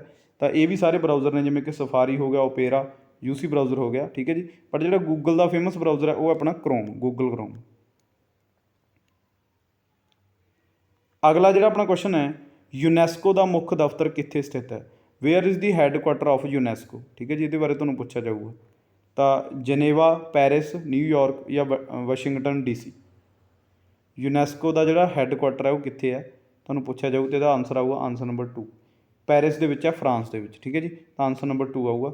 ਤਾਂ ਨੀਚੇ ਵੀ ਮੈਂ ਮੈਂਸ਼ਨ ਕੀਤਾ ਹੋਇਆ, ਪੈਰਿਸ ਫਰਾਂਸ ਦੇ ਵਿੱਚ ਹੈ ਇਹਦਾ ਜਿਹੜਾ ਯੂਨੈਸਕੋ ਦਾ ਹੈੱਡਕੁਆਟਰ ਹੈ। ਤਾਂ ਕਰੰਟ ਡਾਇਰੈਕਟਰ ਜਨਰਲ ਵੀ ਤੁਹਾਨੂੰ ਪੁੱਛ ਸਕਦੇ ਨੇ ਯੂਨੈਸਕੋ ਦੇ, ਕੌਣ ਨੇ? ਤਾਂ ਉਹਨੇ ਆਪਣੇ ਔਡਰੇ ਐਜ਼ੋਲੇ, ਠੀਕ ਹੈ ਜੀ। ਇਹ ਤੁਹਾਨੂੰ ਤੁਸੀਂ ਵਧੀਆ ਤਰੀਕੇ ਨਾਲ ਪ੍ਰੋਨਾਊਂਸ ਕਰ ਲਿਓ, ਠੀਕ ਹੈ ਜੀ। ਤਾਂ ਔਡਰੇ ਐਜ਼ੋਲੇ, ਔਡਰੇ ਐਜ਼ੋਲੇ ਹੈ, ਠੀਕ ਹੈ ਜੀ। ਅਤੇ ਤੁਸੀਂ ਇਹਦੀ ਪ੍ਰੋਨਾਂਸੀਏਸ਼ਨ ਹੋ ਸਕਦਾ ਮੇਰੀ ਗਲਤ ਹੋਵੇ, ਠੀਕ ਹੈ ਜੀ। ਔਡੇਰੇ ਐਜ਼ੋਲੇ ਹੈ, ਇਹ ਮਤਲਬ ਇੱਕ ਡਾਇਰੈਕਟਰ ਜਨਰਲ ਨੇ। ਜਦੋਂ ਤੁਹਾਨੂੰ ਆਪਸ਼ਨ ਦੇ ਵਿੱਚ ਆ ਕੇ ਤਾਂ ਤੁਸੀਂ ਆਰਾਮ ਨਾਲ ਇਹਨੂੰ ਪਹਿਚਾਣ ਦੋਗੇ, ਦੋਨਾਂ ਦੇ ਮਤਲਬ ਜਿਹੜਾ ਇਹਦਾ ਦੋਨੇ ਪਾਸੇ ਏ ਹੈ ਇਹਦੇ ਨਾਮ ਦੇ ਅੱਗੇ, ਠੀਕ ਹੈ ਜੀ। ਔਡਰੇ ਔਜ਼ਲੇ, ਠੀਕ ਹੈ ਜੀ। ਅਤੇ ਇਸ ਤਰ੍ਹਾਂ ਤਰੀਕੇ ਨਾਲ ਤੁਸੀਂ ਯਾਦ ਕਰ ਸਕਦੇ ਹੋ। ਤਾਂ ਇਹ ਕੌਣ ਨੇ? ਇਹਦੇ ਕਰੰਟ ਡਾਇਰੈਕਟਰ ਜਨਰਲ ਨੇ ਯੂਨੈਸਕੋ ਦੇ, ਇਹ ਵੀ ਤੁਹਾਨੂੰ ਪੁੱਛਿਆ ਜਾ ਸਕਦਾ। ਤਾਂ ਹੈੱਡਕੁਆਟਰ ਕਿੱਥੇ ਦਾ? ਪੈਰਿਸ, ਫਰਾਂਸ ਦੇ ਵਿੱਚ। ਅਗਲਾ ਜਿਹੜਾ ਆਪਣਾ ਕੁਐਸਚਨ ਹੈ, 1024 KB ਕਿਸ ਦੇ ਬਰਾਬਰ ਹੈ? 1024 KB ਇਜ਼ ਇਕੁਅਲ ਟੂ, ਤਾਂ ਇਹ ਵੀ ਤੁਹਾਨੂੰ ਮੈਮਰੀਜ਼ ਦੀਆਂ ਜਿਹੜੀਆਂ ਯੂਨਿਟਸ ਨੇ ਇਹ ਵੀ ਤੁਹਾਨੂੰ ਪਤਾ ਹੋਣੀਆਂ ਚਾਹੀਦੀਆਂ, ਠੀਕ ਹੈ ਜੀ। ਜਿਵੇਂ ਕਿ 4 ਬਾਈਟ ਹੁੰਦੀ ਹੈ ਜਿਹੜੀ, 4 ਬਾਈਟ ਦਾ ਕੀ ਬਣਦਾ ਆਪਣਾ? 4 ਬਾਈਟ ਦਾ ਇੱਕ ਬਣਦਾ ਨਿੱਬਲ, ਠੀਕ ਹੈ ਜੀ। ਇਹ ਨਿੱਬਲ ਦਾ ਵੀ ਤੁਹਾਨੂੰ ਪੁੱਛਿਆ ਜਾਂਦਾ, ਕਿਉਂਕਿ ਆਪਾਂ ਬਾਈਟ ਤੋਂ ਸਟਾਰਟ ਕਰਦੇ ਹਾਂ, ਇਹਦੇ ਬਾਰੇ ਆਪਾਂ ਨੂੰ ਪਤਾ ਨਹੀਂ ਹੁੰਦਾ। ਤਾਂ 4 ਬਾਈਟ ਦਾ ਇੱਕ ਨਿੱਬਲ ਬਣਦਾ, 8 ਬਾਈਟ ਦੀ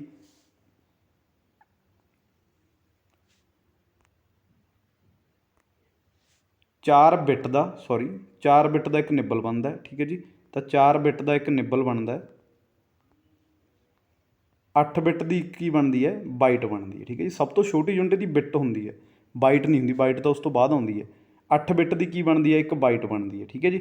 ਤਾਂ ਉਸ ਤੋਂ ਬਾਅਦ ਆਪਣਾ ਇਹ ਕੰਮ ਚੱਲ ਪੈਂਦਾ 1024 ਵਾਲਾ, ਠੀਕ ਹੈ ਜੀ। ਅਤੇ ਇੱਕ ਬਾਈਟ ਕਿਹਦੀ ਬਣਦੀ ਹੈ? 8 ਬਿੱਟ ਦੀ। ਅਤੇ ਕਈ ਵਾਰੀ 4 ਬਿੱਟ ਦਾ ਪੁੱਛ ਲੈਂਦੇ ਨੇ, ਕੀ ਬਣਦਾ? ਇੱਕ ਨਿੱਬਲ ਬਣਦੀ ਹੈ, ਠੀਕ ਹੈ ਜੀ। 4 ਬਿੱਟ ਦੀ ਇੱਕ ਨਿੱਬਲ ਬਣਦੀ ਹੈ, 8 ਬਿੱਟ ਦੀ ਇੱਕ ਬਾਈਟ ਬਣਦੀ ਹੈ। ਇਸ ਤੋਂ ਬਾਅਦ 1024 KB ਕਾਹਦੇ ਬਰਾਬਰ ਹੁੰਦੀ ਹੈ? 1 MB ਦੇ, ਠੀਕ ਹੈ ਜੀ। MB ਮਤਲਬ ਮੈਗਾਬਾਈਟ। ਤਾਂ 1024 1 MB ਦੇ, 1000 MB ਆ ਜੇ ਤਾਂ ਉਹ ਕਾਹਦੇ ਬਰਾਬਰ ਹੋਊ? 1 GB ਦੇ, ਠੀਕ ਹੈ ਜੀ। 1024 ਮੈਗਾਬਾਈਟ 1 ਗੀਗਾਬਾਈਟ ਬਣ ਜੂ। ਇਹ ਯਾਦ ਰੱਖਿਓ ਤੁਸੀਂ। ਤਾਂ ਇਹ ਯੂਨਿਟਸ ਨੇ, ਸਾਰੀਆਂ ਤੁਹਾਨੂੰ ਪਤਾ ਹੋਣੀਆਂ ਚਾਹੀਦੀਆਂ। 1024 ਕਿਲੋਬਾਈਟ, KB ਨੂੰ ਆਪਾਂ ਕੀ ਕਹਿੰਦੇ ਕਿਲੋਬਾਈਟ, ਤਾਂ ਇਹ 1 ਮੈਗਾਬਾਈਟ ਦੇ ਬਰਾਬਰ ਹੁੰਦੀ ਹੈ। ਤਾਂ ਆਨਸਰ ਨੰਬਰ 2 ਆਊਗਾ ਇਹਦਾ। ਅਗਲਾ ਜਿਹੜਾ ਆਪਣਾ ਕੁਐਸਚਨ ਹੈ, ਪ੍ਰਿੰਟਰ ਕਿਹੜੀ ਕਾਪੀ ਬਾਹਰ ਕੱਢਦਾ ਹੈ? Which copy is generated by a printer? Soft copy, hard copy, both ਜਾਂ ਕਲੀਅਰ ਕਾਪੀ? ਠੀਕ ਹੈ ਜੀ। ਤਾਂ ਇਹ ਜਿਹੜਾ ਲਾਸਟ ਵਾਲਾ ਆਪਸ਼ਨ ਤੁਹਾਨੂੰ ਦਿੱਤਾ ਹੋਇਆ ਕਲੀਅਰ ਕਾਪੀ, ਇਹ ਤੁਹਾਨੂੰ ਕਨਫਿਊਜ਼ ਕਰਨ ਦੇ ਲਈ ਦਿੱਤਾ ਹੋਇਆ। ਠੀਕ ਹੈ ਜੀ। ਕਈ ਸਟੂਡੈਂਟ ਇਹ ਵੀ ਟਿਕ ਲਾ ਕੇ ਆਉਂਦੇ ਨੇ ਕਿ ਕਲੀਅਰ ਕਾਪੀ ਕੱਢਦਾ। ਠੀਕ ਹੈ ਜੀ। ਤਾਂ ਸੌਫਟ ਕਾਪੀ ਕਿਹੜੀ ਹੁੰਦੀ ਹੈ? ਜਿਹੜੀ ਆਪਾਂ ਮੋਨੀਟਰ 'ਤੇ ਦੇਖਦੇ ਹਾਂ। ਮੰਨ ਲਓ ਕੋਈ ਵੀ ਚੀਜ਼ ਤੁਸੀਂ ਸਰਚ ਕੀਤੀ ਹੈ, ਉਹ ਤੁਸੀਂ ਪ੍ਰਿੰਟ ਕੱਢਣਾ। ਫਿਲਹਾਲ ਉਹ ਮਤਲਬ ਉਹ ਮੋਨੀਟਰ ਦੇ ਵਿੱਚ ਹੈ, ਹਜੇ ਉਹ ਬਾਹਰ ਨਹੀਂ ਆਇਆ, ਤੁਹਾਨੂੰ ਆਪਾਂ ਕੀ ਆਖਾਂਗੇ? Soft copy ਆਖਾਂਗੇ। ਤਾਂ ਹਾਰਡ ਕਾਪੀ ਕਿਹਾ ਜਾਂਦਾ ਇਹਨੂੰ। ਆਨਸਰ ਨੰਬਰ 2 ਆਊਗਾ ਤਾਂ। ਠੀਕ ਹੈ ਜੀ। ਤਾਂ ਇਹ ਬੋਥ ਤੁਹਾਨੂੰ ਉਲਝਾਉਣ ਦੇ ਲਈ ਹੈ, ਤਾਂ ਹਾਰਡ ਕਾਪੀ ਦਾ ਆਨਸਰ ਆਊਗਾ। ਤਾਂ ਹਾਰਡ ਕਾਪੀ ਕੱਢਦਾ ਕਿਉਂਕਿ ਜਿਹਨੂੰ ਆਪਾਂ ਛੂਹ ਸਕਦੇ ਹਾਂ ਉਹਨੂੰ ਹਾਰਡ ਕਾਪੀ ਕਿਹਾ ਜਾਂਦਾ। ਤਾਂ ਪ੍ਰਿੰਟਰ ਕੀ ਕੱਢਦਾ? Hard copy. ਤਾਂ ਆਨਸਰ ਨੰਬਰ 2 ਆਊਗਾ। ਅਗਲਾ ਜਿਹੜਾ ਆਪਣਾ ਕੁਐਸਚਨ ਹੈ, GIGO ਦਾ ਪੂਰਾ ਨਾਮ ਕੀ ਹੈ? ਵਾਟ is the full form of GIGO? Garbage in garbage out, Google in Google out, garbage in guest out, Google in garbage out. ਤਾਂ ਇਹੋ ਜਿਹੇ ਤੁਹਾਨੂੰ ਆਪਸ਼ਨ ਦਿੱਤੇ ਜਾਣਗੇ ਜੇ ਤੁਸੀਂ ਬਿਲਕੁਲ ਕਨਫਿਊਜ਼ ਹੋ ਜਾਓਗੇ। ਠੀਕ ਹੈ ਜੀ। ਤਾਂ GIGO ਦਾ ਕੀ ਮਤਲਬ ਹੈ? ਤਾਂ ਇਹਦਾ ਜਿਹੜਾ ਆਨਸਰ ਹੈ ਗਾਰਬੇਜ ਇਨ ਗਾਰਬੇਜ ਆਊਟ। ਤਾਂ ਮਤਲਬ ਇਹ ਆਪਾਂ ਜਿਹੜੀ ਆਪਣੀ ਰੋਜ਼ਮर्रा ਦੀ ਲਾਈਫ ਹੈ ਉਹਦੇ ਵਿੱਚ ਵੀ, ਜੇ ਆਪਾਂ ਗੁਰਬਾਣੀ ਦੇ ਵਿੱਚ ਆਪਾਂ ਪੰਕਤੀਆਂ ਲਈਏ ਕਿ ਜਿਹੋ ਜਿਹਾ ਤੁਸੀਂ ਬੀਜੋਗੇ ਉਹੋ ਜਿਹਾ ਤੁਸੀਂ ਵੱਢੋਗੇ। ਠੀਕ ਹੈ ਜੀ। ਮਤਲਬ ਜਿਹੋ ਜਿਹਾ ਤੁਸੀਂ ਕੰਮ ਕਰੋਗੇ ਉਹੋ ਜਿਹਾ ਤੁਹਾਡਾ ਰਿਜ਼ਲਟ ਆਊਗਾ। ਤਾਂ ਕੰਪਿਊਟਰ ਵੀ ਇਸੇ ਥਿਊਰੀ ਦੇ ਉੱਤੇ ਕੰਮ ਕਰਦਾ ਕਿ ਜਿਹੋ ਜਿਹਾ ਤੁਸੀਂ ਕੰਪਿਊਟਰ ਨੂੰ ਇਨਪੁੱਟ ਦਿਓਗੇ ਉਹੋ ਜਿਹਾ ਤੁਹਾਡੇ ਅੱਗੇ ਆਊਟਪੁੱਟ ਆਊਗਾ। ਤਾਂ ਗਾਰਬੇਜ ਇਨ ਗਾਰਬੇਜ ਆਊਟ। ਠੀਕ ਹੈ ਜੀ। ਜੇ ਗਾਰਬੇਜ ਇਨ ਕਰੋਗੇ ਤਾਂ ਗਾਰਬੇਜ ਹੀ ਤੁਹਾਨੂੰ ਦਿਖੂਗਾ, ਗਾਰਬੇਜ ਹੀ ਆਊਟ ਹੋਊਗਾ। ਠੀਕ ਹੈ ਜੀ। ਤਾਂ GIGO ਬਹੁਤ ਵਾਰ ਪੁੱਛਿਆ ਗਿਆ ਇਹ, ਤਾਂ ਇਹ ਤੁਹਾਨੂੰ ਤੁਸੀਂ ਯਾਦ ਰੱਖਿਓ ਗਾਰਬੇਜ ਇਨ ਗਾਰਬੇਜ ਆਊਟ ਇਹਦਾ ਆਨਸਰ ਆਊਗਾ। Answer number 1। ਅਗਲਾ ਜਿਹੜਾ ਆਪਣਾ ਕੁਐਸਚਨ ਹੈ, ਨਹਿਰੂ ਟਰਾਫੀ ਕਿਸ ਖੇਡ ਨਾਲ ਸੰਬੰਧਿਤ ਹੈ? Nehru trophy is associated with which game? Hockey, football, cricket ਜਾਂ ਟੈਨਿਸ? ਰਣਜੀ ਟਰਾਫੀ ਆਪਾਂ ਦੇਖਦੇ ਹਾਂ ਕਿਹਦੇ ਨਾਲ ਰਿਲੇਟਡ ਹੁੰਦੀ ਹੈ? ਕ੍ਰਿਕਟ ਦੇ ਨਾਲ। ਰਣਜੀ ਟਰਾਫੀ ਬਹੁਤ ਫੇਮਸ ਹੈ। ਠੀਕ ਹੈ ਜੀ। ਫੁੱਟਬਾਲ ਦੇ ਨਾਲ ਕਿਹੜਾ ਹੁੰਦਾ ਹੈਗਾ ਆਪਣਾ? ਸੰਤੋਸ਼ ਟਰਾਫੀ ਜਿਹੜੀ ਆਪਣੀ ਹੈਗੀ ਹੈ ਫੁੱਟਬਾਲ ਦੇ ਨਾਲ ਹੁੰਦੀ ਹੈ। ਠੀਕ ਹੈ ਜੀ। ਤਾਂ ਜਿਹੜੀ ਨਹਿਰੂ ਟਰਾਫੀ ਹੈ ਇਹਦਾ ਜਿਹੜਾ ਆਨਸਰ ਆਊਗਾ, ਆਨਸਰ ਨੰਬਰ 1 ਆਊਗਾ। ਠੀਕ ਹੈ ਜੀ। ਆਨਸਰ ਨੰਬਰ 1 ਹਾਕੀ ਦੇ ਨਾਲ ਰਿਲੇਟਡ ਹੈ ਜਿਹੜੀ ਆਪਣੀ ਨਹਿਰੂ ਟਰਾਫੀ ਹੈ। ਠੀਕ ਹੈ ਜੀ। ਬਹੁਤ ਇੰਪੋਰਟੈਂਟ ਹੈ, ਪੁੱਛੀ ਜਾਊ ਤੁਹਾਨੂੰ। ਗੇਮਸ ਦੇ ਵਿੱਚੋਂ ਵੀ ਆਪਾਂ ਨੂੰ ਕੁਐਸਚਨ ਆਉਂਦੇ ਨੇ। ਤਾਂ ਨਹਿਰੂ ਟਰਾਫੀ ਜਿਹੜੀ ਰਿਲੇਟਡ ਹੈ ਉਹ ਆਪਣੀ ਹਾਕੀ ਦੇ ਨਾਲ। ਠੀਕ ਹੈ ਜੀ। ਤਾਂ ਆਪਣੇ ਇੰਡੀਆ ਦੀ ਰਾਸ਼ਟਰੀ ਗੇਮ ਕਿਹੜੀ ਹੈ? ਇਹ ਤੁਹਾਨੂੰ ਪਤਾ ਹੋਣਾ ਚਾਹੀਦਾ। ਤਾਂ ਜਿਹੜੀ ਆਪਣੀ ਇੰਡੀਆ ਦੀ ਰਾਸ਼ਟਰੀ ਗੇਮ ਹੈ ਉਹ ਹੈ NA। ਠੀਕ ਹੈ ਜੀ। ਮਤਲਬ ਕੋਈ ਨਹੀਂ ਹੈਗੀ, ਕੋਈ ਵੀ ਗੇਮ ਆਪਣੀ ਇੰਡੀਆ ਦੀ ਰਾਸ਼ਟਰੀ ਨਹੀਂ ਹੈਗੀ, ਇਹ ਤੁਸੀਂ ਯਾਦ ਰੱਖਿਓ। ਠੀਕ ਹੈ ਜੀ। ਹਾਕੀ ਨੂੰ ਆਪਾਂ ਰਾਸ਼ਟਰੀ ਮੰਨਦੇ ਹਾਂ ਬਟ ਇਹਨੂੰ ਆਫੀਸ਼ੀਅਲੀ ਇਹ ਦਰਜਾ ਨਹੀਂ ਦਿੱਤਾ ਗਿਆ। ਤਾਂ ਆਨਸਰ ਨੰਬਰ 1 ਆਊਗਾ ਹਾਕੀ। ਅਗਲਾ ਜਿਹੜਾ ਆਪਣਾ ਕੁਐਸਚਨ ਹੈ, ਜਲੀਕੱਟੂ ਕਿਸ ਰਾਜ ਦਾ ਇੱਕ ਪ੍ਰਸਿੱਧ ਤਿਉਹਾਰ ਹੈ? Jallikattu is the famous festival of which state? Andhra Pradesh, Tamil Nadu, Kerala ਜਾਂ ਨਾਗਾਲੈਂਡ? ਠੀਕ ਹੈ ਜੀ। ਤਾਂ ਜਲੀਕੱਟੂ ਬਹੁਤ ਫੇਮਸ ਹੈ ਅਤੇ ਇਹ ਕੁਐਸਚਨ ਵੀ ਬਹੁਤ ਵਾਰ ਪੁੱਛਿਆ ਗਿਆ। ਠੀਕ ਹੈ ਜੀ। ਤਾਂ ਇਹਦਾ ਜਿਹੜਾ ਆਨਸਰ ਆਊਗਾ, ਆਨਸਰ ਨੰਬਰ 2 ਆਊਗਾ ਤਾਮਿਲਨਾਡੂ। ਇੱਕ ਤਾਂ ਇਹ ਜਲੀਕੱਟੂ ਹੈ ਇੱਥੋਂ ਦਾ ਜਿਹੜਾ ਪ੍ਰਸਿੱਧ ਤਿਉਹਾਰ ਹੈ। ਇੱਕ ਇੱਥੇ ਹੋਰ ਮਨਾਇਆ ਜਾਂਦਾ ਜਿਹਨੂੰ ਆਪਾਂ ਕੀ ਕਹਿੰਦੇ ਹਾਂ? ਪੌਂਗਲ। ਠੀਕ ਹੈ ਜੀ। ਇੱਕ ਪੌਂਗਲ ਤਿਉਹਾਰ ਹੈ, ਉਹ ਵੀ ਆਪਣੇ ਤਾਮਿਲਨਾਡੂ ਦੇ ਵਿੱਚ ਤਮਿਲ ਲੋਕਾਂ ਦੁਆਰਾ, ਸ਼੍ਰੀਲੰਕਾ ਦੇ ਵਿੱਚ ਵੀ ਇਹ ਮਨਾਇਆ ਜਾਂਦਾ। ਤਾਂ ਪੌਂਗਲ ਵੀ ਤਿਉਹਾਰ ਇਹ ਤਾਮਿਲਨਾਡੂ ਦੇ ਵਿੱਚ ਮਨਾਇਆ ਜਾਂਦਾ। ਠੀਕ ਹੈ ਜੀ। ਤਾਂ ਇਸ ਤੋਂ ਬਾਅਦ ਜਿਹੜਾ ਨਾਗਾਲੈਂਡ ਦੇ ਵਿੱਚ ਆਪਾਂ ਦੇਖਦੇ ਹਾਂ ਕਿ ਹੌਰਨਬਿਲ, ਜਿਹਦੇ ਬਾਰੇ ਤੁਹਾਨੂੰ ਬਹੁਤ ਵਾਰ ਕੁਐਸਚਨ ਆਉਂਦਾ ਹੁੰਦਾ। ਹੌਰਨਬਿਲ ਜਿੱਥੇ ਮਨਾਇਆ ਜਾਂਦਾ ਉਹ ਮਨਾਇਆ ਜਾਂਦਾ ਨਾਗਾਲੈਂਡ ਦੇ ਵਿੱਚ। ਠੀਕ ਹੈ ਜੀ। ਤਾਂ ਇਹ ਤੁਸੀਂ ਯਾਦ ਰੱਖਿਓ, ਬਹੁਤ ਇੰਪੋਰਟੈਂਟ ਫੈਕਟ ਨੇ। ਤਾਂ ਇਹਦਾ ਜਿਹੜਾ ਆਨਸਰ ਆਊ, ਆਨਸਰ ਨੰਬਰ 2 ਆਊਗਾ ਤਾਮਿਲਨਾਡੂ। ਠੀਕ ਹੈ ਜੀ। ਤਾਂ ਆਨਸਰ ਨੰਬਰ 2। ਤਾਂ ਅੱਜ ਦਾ ਜਿਹੜਾ ਆਪਣਾ ਸੈਸ਼ਨ ਹੈ ਇਹਦਾ ਆਪਾਂ ਇੱਥੇ ਹੀ ਐਂਡ ਕਰਦੇ ਹਾਂ। ਤਾਂ ਜਿੰਨੇ ਵੀ ਆਪਣੇ ਕੁਐਸਚਨ ਨੇ ਸਾਰੇ ਬਹੁਤ ਇੰਪੋਰਟੈਂਟ ਨੇ। ਇੱਕ ਇੱਕ ਫੈਕਟ ਤੁਹਾਡੇ ਲਈ ਬਹੁਤ ਇੰਪੋਰਟੈਂਟ ਹੈ। ਜਿੰਨੇ ਵੀ ਤੁਹਾਨੂੰ ਓਵਰਆਲ ਆਪਾਂ ਆਪਸ਼ਨ ਕਰਵਾਏ ਨੇ ਉਹ ਵੀ ਤੁਸੀਂ ਨਾਲ ਨਾਲ ਲਿਖਦੇ ਜਾਇਓ, ਨੋਟ ਕਰਦੇ ਜਾਇਓ। ਨੋਟਸ ਆਪਣੇ ਖੁਦ ਬਣਾਓ, ਮੈਂ ਵਾਰ-ਵਾਰ ਤੁਹਾਨੂੰ ਰਿਕਮੈਂਡ ਕਰਦਾ ਕਿਉਂਕਿ ਜੇਕਰ ਤੁਸੀਂ ਨੋਟਸ ਦੀ ਮੰਗ ਕਰ ਰਹੇ ਹੋ, ਠੀਕ ਹੈ ਜੀ, ਤਾਂ ਜੇਕਰ ਤੁਸੀਂ ਬਾਜ਼ਾਰ ਦੇ ਵਿੱਚ ਜਾਓ ਤਾਂ ਬਹੁਤ ਸਾਰੀਆਂ ਬੁੱਕਸ ਵੀ ਅਵੇਲੇਬਲ ਨੇ ਜਿਹੜੀਆਂ ਕਿ ਆਪਣੇ ਨੋਟਸਾਂ ਤੋਂ ਬਹੁਤ ਵਧੀਆ ਹੋ ਸਕਦੀਆਂ ਨੇ। ਠੀਕ ਹੈ ਜੀ। ਤਾਂ ਤੁਸੀਂ ਬੁੱਕਸ ਵੀ ਪੜ੍ਹ ਸਕਦੇ ਹੋ ਬਟ ਨੋਟਸ ਨੂੰ ਤੁਸੀਂ ਜਿਹੜਾ ਉਹ ਮੇਨ ਫੋਕਸ ਤੁਸੀਂ ਨੋਟਸ 'ਤੇ ਨਾ ਰੱਖਿਆ ਕਰੋ ਕਿਉਂਕਿ ਨੋਟਸ ਜੇਕਰ ਤੁਸੀਂ ਖੁਦ ਬਣਾਓਗੇ ਤਾਂ ਉਹ ਚੀਜ਼ ਤੁਹਾਨੂੰ ਬਹੁਤ ਬੈਨੀਫਿਟ ਦੇਊਗੀ। ਜੇ ਬਣੇ ਬਣਾਏ ਨੋਟਸ, ਕਿਉਂਕਿ ਆਪਣੀ ਇਹ ਆਦਤ ਹੁੰਦੀ ਹੈ ਕਿ ਆਪਾਂ ਨੋਟਸ ਆਪਾਂ ਲੈ ਤਾਂ ਆਉਂਦੇ ਹਾਂ ਬਟ ਆਪਾਂ ਪੜ੍ਹਦੇ ਨਹੀਂ। ਠੀਕ ਹੈ ਜੀ। ਤਾਂ ਇਹ ਚੀਜ਼ ਦਾ ਤੁਸੀਂ ਮਾਈਂਡ ਨਾ ਕਰਿਓ ਬਟ ਇਹ ਰਿਐਲਿਟੀ ਹੈ। ਠੀਕ ਹੈ ਜੀ। ਨੋਟਸ ਦੇ ਉੱਤੇ ਜ਼ਿਆਦਾ ਫੋਕਸ ਨਾ ਕਰੋ, ਫੋਕਸ ਤੁਸੀਂ ਕਾਹਦੇ ਉੱਤੇ ਕਰਨਾ? ਪੜ੍ਹਨ ਦੇ ਉੱਤੇ। ਤੁਹਾਡੀ ਮਤਲਬ ਪੋਟੈਂਸ਼ੀਅਲ ਹੈ, ਕਿੰਨਾ ਕੁ ਤੁਸੀਂ ਪੜ੍ਹਦੇ ਹੋ, ਉਹ ਚੀਜ਼ ਮੈਟਰ ਕਰਦੀ ਹੈ। ਠੀਕ ਹੈ ਜੀ। ਨੋਟਸ ਤੁਸੀਂ ਖੁਦ ਬਣਾਓ ਅਤੇ ਜਿੰਨਾ ਮਤਲਬ ਪੜ੍ਹੋਗੇ ਓਨਾ ਹੀ ਤੁਹਾਡੇ ਲਈ ਘੱਟ ਹੈ। ਤਾਂ ਮਿਹਨਤ ਆਪਣੀ ਜਾਰੀ ਰੱਖੋ। ਜੇਕਰ ਵੀਡੀਓ ਚੰਗੇ ਲੱਗਦੇ ਇਹਨਾਂ ਨੂੰ ਲਾਈਕ ਕਰਦਿਆ ਕਰੋ, ਅੱਗੇ ਸ਼ੇਅਰ ਕਰਦਿਆ ਕਰੋ ਤਾਂ ਕਿ ਕਿਸੇ ਹੋਰ ਦਾ ਵੀ ਫਾਇਦਾ ਹੋ ਸਕੇ। ਕਮੈਂਟ ਸੈਕਸ਼ਨ ਦੇ ਵਿੱਚ ਆਪਣੀ ਰਾਏ ਜ਼ਰੂਰ ਦਿਆ ਕਰੋ ਕਿ ਕਿਹੜੀ ਚੀਜ਼ ਤੁਹਾਨੂੰ ਸਮਝ ਨਹੀਂ ਆਈ ਜਾਂ ਕਿਹੜੀ ਸਮਝ ਆਈ, ਠੀਕ ਹੈ ਜੀ। ਤਾਂ ਉਹ ਤੁਸੀਂ ਪੂਰੇ ਧਿਆਨ ਨਾਲ ਵੀਡੀਓ ਦੇਖ ਕੇ ਐਂਡ ਦੇ ਉੱਤੇ ਮੈਨੂੰ ਸੁਜੈਸ਼ਨ ਜ਼ਰੂਰ ਦਿਆ ਕਰੋ, ਠੀਕ ਹੈ ਜੀ। ਤਾਂ ਅੱਜ ਦੀ ਵੀਡੀਓ ਦਾ ਆਪਾਂ ਇੱਥੇ ਐਂਡ ਕਰਦੇ ਹਾਂ। ਅੱਜ ਦੀ ਵੀਡੀਓ ਦੇਖਣ ਦੇ ਲਈ ਬਹੁਤ ਬਹੁਤ ਧੰਨਵਾਦ।